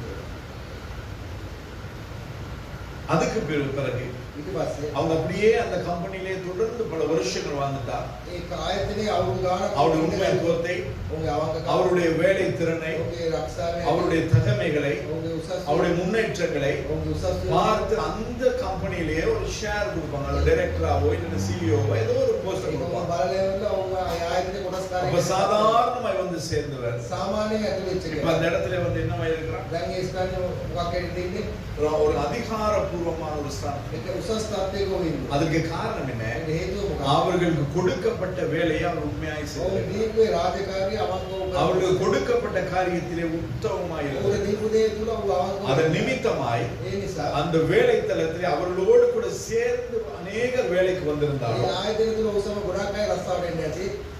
அவர்களுக்கு அந்த இடத்துல ஒரு அங்கீகாரம். ඔහුට ඒ ස්ථානේ පිළිගන්නේ. அந்த கம்பெனியில் உள்ள அத்தனை சலுகைகளும் அவர்களுக்கு. ඒ ආයතන දින සියලු දීවලවන්ට ලැබෙනවා. புரியுதா? இதுதான் நம்முடைய வேலையிலே நமக்கு கிடைக்கிற உயர்வு, மேன்மை, ஆசீர்வாதம். මේක අපේ රස්සාවේ තියෙන අපේ ආශිර්වාද උසස් වේ. என்னுடைய கம்பெனியிலே நான் விளங்கும் பொழுது පාල්තුමා ඒ කම්පැනි අස්සෙම ඉන්න. போஸ் கார்டு சொன்னார், ඔස්සනගා ஒன்ன மாதிரியே ஒரு ஆள் என்ன கொண்டாந்து கூட. ඔබ වගේම කෙනෙක් කියලා දෙන්න කියලා. நான் சொன்னேன், அப்படின்னா நான் தான் திரும்பி வரேன். එහෙනම් මම තමයි එන්නේ කියලා. நான் சொன்னேன், யாரையும் ரெக்கமெண்ட் பண்ண முடியாது. කාව රෙකමන්ඩ් කරන්න බෑ. ஏன் நிலையிலேயே என்னால் இப்ப நம்ப முடியாது. මම කියන මට විශ්වාසයක් නැහැ. அதனால யாரையும் recommend பண்ண முடியாது. කාව රෙකමන්ඩ් කරන්න බෑ. அப்படின்னு சொல்லி என்னுடைய வேலை தளத்துக்கு நான் சொன்னேன். කියලා ඒ ආයතනේ ஏன் இதை நான் சொல்லுவேன்? ඇයි කියන්නේ? அப்ப நமக்கு நாங்கள் செய்கிற காரியங்களை நாங்கள் சரியாய், உண்மையாய், உத்தமமாய் நாங்கள் செய்வோமானால் අපි කරනවාද අවංකවම උතුම් අපි කරනවා. யோசேப்பு தன்னுடைய வாழ்க்கையில அவன் உண்மையாய் இருந்தான். යෝසෙෆ් තම ජීවිතයේ විශ්වාසවන්ත அவன் உத்தமமாய் இருந்தான். උතුම්ම සිටියා. அதன் நிமித்தமாய் ඒ නිසා பாவம் செய்யாதபடி தன்னை அவன் காத்துக் கொண்டதன் පව් நிமித்தமாய் කරගන්නවා පිණිස වූ அதை யாருமே பார்க்கல. කවුරුත්ම ஆனால் බැලුවේ தேவன் பார்த்தார். නැහැ. දේවනාස බැලුවා. அதன் நிமித்தமாய் ඒ තුනේ கர்த்தர் அவனை உயர்த்தினார். දේවනාස උසස් කළා. அவன் தேசத்தில் பரிபூரண பலனை ඔව් දේශයේ සම්පූර්ණ ඵලය ලබා அப்ப நாம் செய்கிறதான வேலையாய் இருக்கட்டும், අපි කර රස්සාව වෙන්න පුළුවන්, பிசினஸ் ஆயிருக்கும், ව්‍යාපාර වෙන්න அதில் පුළුවන්. பரிபூரண பலன் பெற்றுக்கொள்ளும்படியா நீங்கள் செய்ய வேண்டும். ඒක සම්පූර්ණ ඵලය ලබා ගන්නවා පිණිස කරන්න. பிசினஸா இருக்கட்டுமே, ව්‍යාපාරයක් වුණා. அந்த பிசினஸ் வந்து நாங்க லாபத்தை ஈட்ட வேண்டும். ඒ ව්‍යාපාරේ ලාභය දෙන්න ඕනේ. அந்த பிசினஸ் நாங்க நம்மால முடிந்த அளவு, அது என்னுடைய சொந்த பிசினஸா இருக்கனால நம்மால முடிந்த அளவு அதற்கு நேரத்தை ඒ செலவழிக்க. අපේ ව්‍යාපාර නිසා අපි වැඩිපුර කාලය ගත කරන්න ඕනේ. ஆனால் கர்த்தருடைய நாளை நேரத்தை நாங்கள் சொல்ல முடியாது. දෙවියන් වහන්සේගේ වේලාව කාලය අපි නැති இன்னைக்கு කරන්නේ. அநேக வேலைகளை செய்த பொழுதிலும் அவர்களுக்கு திருப்தி இல்லையே, ගොඩාක් අය නොයෙකුත් රස්සාව කරත් அநேகருடைய வாழ்க்கையில குறைவு உண்டு. ஏன்? ජීවිතවල ගොඩාක් අනුපාඩුකම් වෙනවා. ஞாயிற்றுக்கிழமை கர்த்தருடைய நாள் සමත් දවසේ දෙවියන් වහන්සේගේ දවසයි. கொடுக்கிறது கிடையாது. දෙන්නේ නැහැ. பிசினஸ் ව්‍යාපාර. ஞாயிற்றுக்கிழமை திறந்து வச்சாதான் ඊට ඇරලා තිබ්බොත් තමයි பிசினஸ். ව්‍යාපාර. எவ்வளோ சம்பாதிச்சாலும் அது ஓட்ட பையில போடுற மாதிரி. කොච්චර අම්බ කරත් ඊපසුම් දානවා වගේ තමයි. வேலை வேலை வேலை. රස්සාව. எங்க කොහෙද? வேலை. වැඩ. எங்க කොහෙද? வேலை. වැඩ. எங்க வேலை. කොහෙද? වැඩ. 24 மணி நேரம் வேலை, දැයිසෙන්න වැඩ. 7 நாளும் வேலை, දවස් 7 වැඩ. மாசத்துல 30 நாளும் 31 நாளும் 35 நாளும் அத்தனை நாளும் வேலை, දවස් 30 31 ඔක්කොම වැඩ. வருஷத்துல 365 நாளும் வேலை. අවුරුදු දවස් 300ට මම වැඩ. ஆனா வருஷத்துக்கு கூட்டி கழிச்சு பார்த்தா இன்னும் மைனஸ் தான் போயிட்டு இருக்கு. එක අපරවල තාම බිඳුවේ තමයි ඉන්නේ. மீதம் கிடையாது. ඉස්මරියන්නේ. ஆசீர்வாதம். ආශිර්වාදේ නැහැ. காரணம் என்ன? හේතුව මොකද්ද? எங்கேயோ தப்பு. කොහෙද වැරද්දක් அப்ப තිබුණා? என்னுடைய பிசினஸ் அது வர்த்திக்கப்பட வேண்டும். මගේ ව්‍යාපාරේ වර්ධනය වෙන්න නම් நேற்று பிசினஸ் பண்றவங்க 2 பேர் வந்தாங்க. මේ ව්‍යාපාරිකයන් දෙන්නෙක් ආවා. முன்னெல்லாம் வந்து மாசத்துக்கு ஒரு 5-6 தடவை டவுன் சவுத்துக்கு போவாங்களாம். இந்த பிசினஸ் நிமித்தமா நாலு பேர்.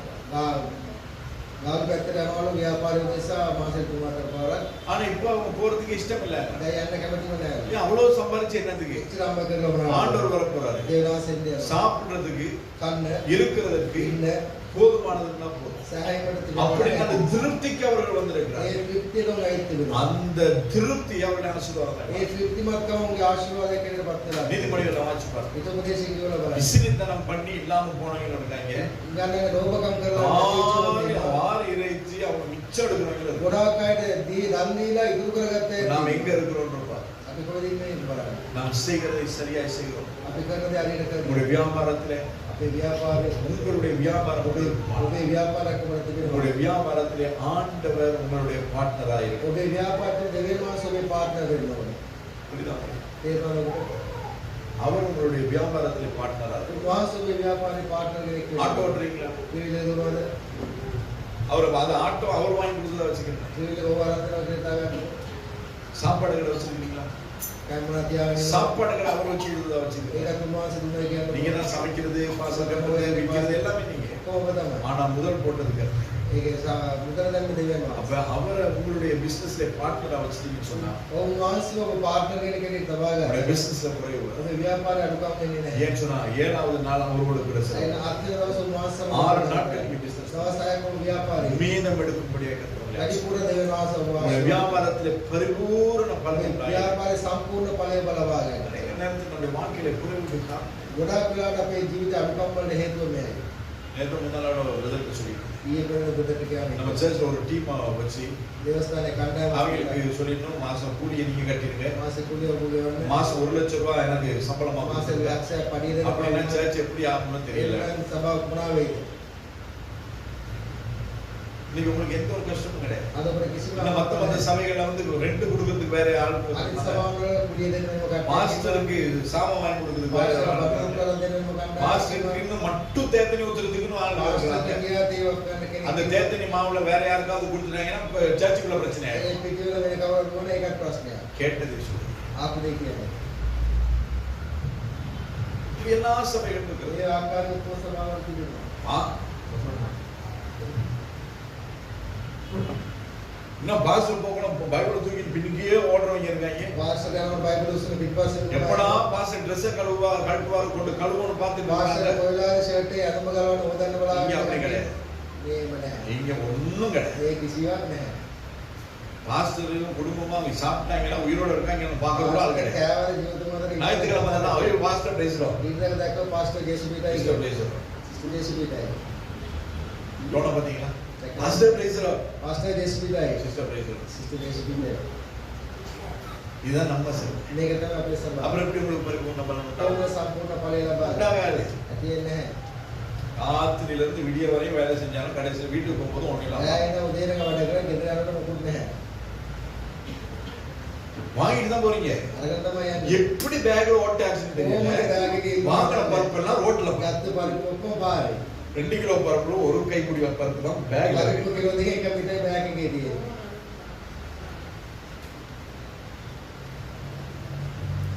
எங்கேயோ தப்பு பண்ணோம். කොහෙද වැරද්දක් තිබෙන්නේ? இந்த தப்பை நாங்கள் சரி பண்ணி கொள்ளும் ඒ වැරද්ද අපි අනිගස්සා ගන්නවා. ஊழியம் செழிக்கும், සේවය හරියයි.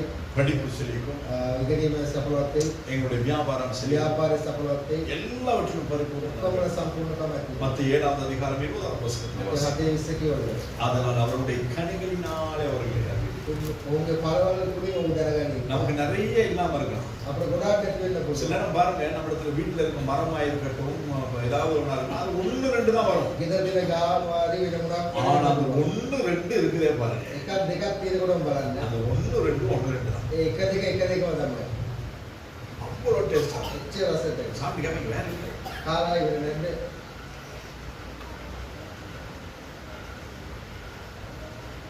அந்த அளவுக்கு நாங்க கனி கொடுக்கிறவங்க ඒ තරමට අපි පළ දරන්න ඕනේ. அந்த கனி ඒ ඵල அது மொத்தம் எங்க தேடினாலும் கிடைக்காத மாதிரி இருக்கும். කොහේ එව්වතරේ අහු වෙන්නේ නැති එකක් වෙන්න ඕනේ. மத்திய 3வது அதிகாரம் 10வது வசனத்தில், මතේ 3:10.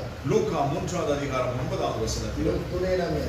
ஆண்டவருடைய வேதம் சொல்லுகிறது, දේව වචනේ කියනවා. இப்பொழுதே දැන්ම கோடரியானது மரங்களின் வேரறிய வைத்திருக்கிறது. පොරව ගසේ මුල මත තබා තිබෙනවා. ஆகையால் நல்ல கனி கூட அந்த மரம் எல்லாம் வெட்டுண்டாக்கி යහපත් ඵල නොදරනා ගස් සියල්ල කපනු ලබයි කියලා. அப்ப நம்முடைய வியாபாரத்திலே ஒரு செழிப்பு கிடையாது. අපේ ව්‍යාපාරේ සඵලයක් நாம் எவ்வளோ வேலை செஞ்சாலும் அதுல ஒரு மிச்சம் கிடையாது. කොච්චර රස්සාවක් කරලා ඉතුරුවක් நம்ம உள்ள නැහැ. எவ்வளவுதான் படிச்சாலும் அதுக்கு மண்ணில் ஏறவே යාළුවා கிடையாது. කොච්චර ඉගෙන ගත්තත් ඔලේට ඔලුවට නගින්නේ නැහැ.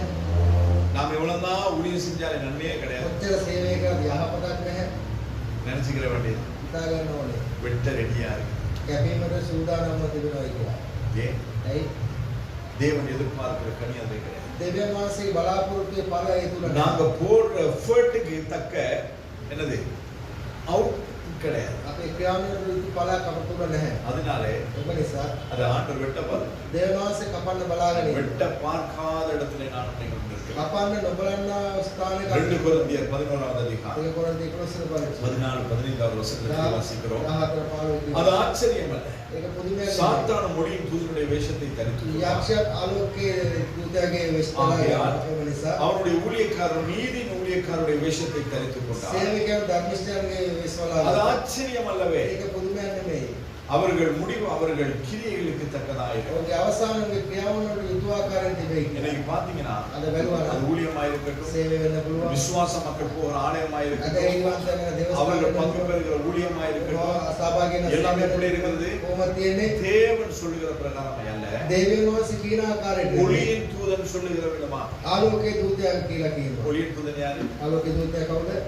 பிசாசு. යක්ෂයා. அதாவது தேவனுடைய உபதேசம் அல்லாதது. දෙවියන් වහන්සේ ඉගෙනීම நேற்றைய නෙමෙයි. தினத்துல அதுதான் ஊழியக்காரன் பேசினார். ඊ දවස් දේවදාසයයි කතා என்ன කරා. பேசினார்? මොනවද කියන්නේ? தீர்க்க தரிசனம் இருக்கும், අනාගත වාක්‍ය තිබෙයි. அற்புத அடையாளங்கள் இருக்கும், ආස්කම් ලකුණු තිබෙයි. வியாதி வருத்தங்கள் சுகமாகும், රෝග සුව වෙයි. பிசாசுகளோடும் යක්ෂයන් දුරු වෙයි. எல்லாம் நடக்கும். ඔක්කොම සිදු වෙයි. ஆனால் මොකද? என்னது? මොනවද? ஆண்டுடைய வார்த்தை மாத்திரம் இருக்கு. දෙවියන් වහන්සේගේ වචනේ පමණක් ඒ ස්ථානේ තියෙන්නේ නැහැ. என்னை நேசித்தார், මට ප්‍රේම කරා. என்னுடைய கற்பனைகளை கேட்கும். මම ප්‍රේම කරනවා මාගේ මනසත් අත්විඳී කියලා. ஆண்டு மேல அன்பும் கிடையாது, දෙවියන් වහන්සේ මට ප්‍රේමය அவருடைய කරා. மேல அவருடைய கற்பனைகளை கை கொண்டு උන්වහන්සේගේ පණක් නැහැ. இதனாலே ඒ නිසා அது தேவனால் அங்கீகரிக்கப்பட்டதோ, දෙවියන් වහන්සේ පිළිගත්තා. தேவனால் நடத்தப்படுகிறதோ, දෙවියන් වහන්සේ තුලින් ගොඩනගන தேவனால் දෙවියන් ஆசீர்வதிக்கப்படுகிறதோ. වහන්සේ තුලින් ආශිර්වාද ලැබුව ගන්න නෙමෙයි. இஸ்லாமியர்களை பாருங்க, මුස්ලිම් අය බලන්න எவ்வளவு பிசினஸ் இருக்கு. කොච්චර ව්‍යාපාර சீசன் සීසන් එක நோ சீசன் නෝ සීසන් என்ன செய்வாங்க? මොනවද ගන්නවද කරන්නේ? வெள்ளிக்கிழமை பள்ளிக்கு போவாங்க, සිකුරාදායේ පල්ලියට அவ்வளவு பேர் உட்கார்ந்து சாப்பிடுவாங்க. එක්කකට එක්කවලා அத்தனை பேர் உட்கார்ந்து சாப்பிட்டு கையெல்லாம் කවලා කාලා சுருட்டி ඉලි සුප්පල கடைசியில் அதுக்கப்புறம் என்ன ஏதாவது ஒரு டெசர்ட் சாப்பிட்டு සක්කාර ඩිසර්ට් එකක් කාලා ஏர்போர்ட் பிறகுதான் පසුව තමයි எல்லாரும் போய் கை கழுவிட்டு ரெடி ஆன பிறகுதான் கடை திறக்கும். ඔක්කොම අතපය හොදලා සූදානම් වස්තුම කඩේ යන්නේ. ஆனா நீங்க சாப்பிடுங்க, நான் கடை திறக்கிறேன் ඔබ කනවා කඩේ යන්නේ. அப்படின்னு நம்மள மாதிரி இருக்க மாட்டேன். ඒ ඔක්කොම අපි වගේ නැහැ. நீங்களாம் ஆராதனை முடிச்சுட்டு வாங்க, நான் கிளம்புறேன். නමස්කාරය ඉවරලා එන්න මම යනවා. அப்படிதான் நாம අපි ඒව තමයි. ඔව් වෙන්නේ නැහැ. ஆராதனை முடித்து නමස්කාරය ඉවරලා ஐக்கியத்தை அவர்கள் நிறைவேற்றிட்டு ඔවුන්ගේ එක්කවුවේ මොන ஒன்னா සම්පූර්ණ சேர்ந்து தான் கடை திறக்கும். එකට එක්කවල තමයි කඩේ. බලලා තියෙනවා. இன்னைக்கு எந்த இஸ்லாமியர்களாவது கஷ்டப்படுறதுக்கு பார்த்துருக்கீங்க? මුස්ලිම් වල කවුරු හරි දුක් විඳලා බලලා තියෙනවා. மத்தவங்க உதவி செய்வாங்க. අනිත් අය උපකාර කරනවා. நம்ம கிறிஸ்தவன் ඉතුරුවල බලන්න. இவன் මොකද ඕනේ? நான் அப்பவே நினைச்சேன், මම කලින් நான் வெட்டிட்டு போகும்போதே எனக்கு தெரியும் කපාරේකට මම இது දන්නවා. எங்கேயாவது போய் முட்டிக்குவோம். ඔය ඇනගිලා අපේ කියලා.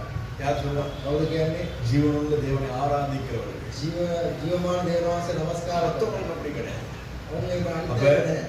நாம் என்ன வேஷத்தை தரித்து கொண்டிருக்கிறோம்? අපි මොන ස්වරූපයක්ද දරාගෙන ඉන්නේ? ஒளியின் தூதனுடைய வேஷத்தை தரித்து ආලෝකයේ දූතයාගේ ஒளியின் தூதனுடைய அந்த கட்டுப்பாட்டுக்குள் நாங்கள் ඒ வாழ்கிறோம். ආලෝකයේ දූතයාගේ ක්‍රියාවන් තුළට අපි යනවා. நம்முடைய வாழ்க்கையில பரிபூர்ண பலன். අපේ ජීවිතේ සම්පූර්ණ ඵලයක් නැහැ. வெளிப்படுத்துற விசேஷம் 3வது அதிகாரம் 8வது ඒ வசனம். දවස් තුනේ පස්සේ අටක පදේ කියනවා.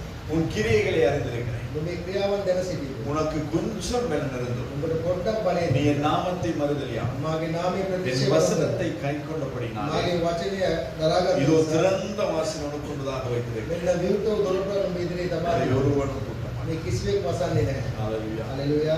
இந்த சபைக்கு தேவனுடைய தாசன் அதை தான் சொன்னார். yes සභාවේ දාසය 2026வது வருஷம் 2026 අවුරුද්දේ இந்த சபைக்கு திறந்த வாசல், මේ සභාවේ විවෘතව ஓபன் දොරටුව. டோர்ஸ்.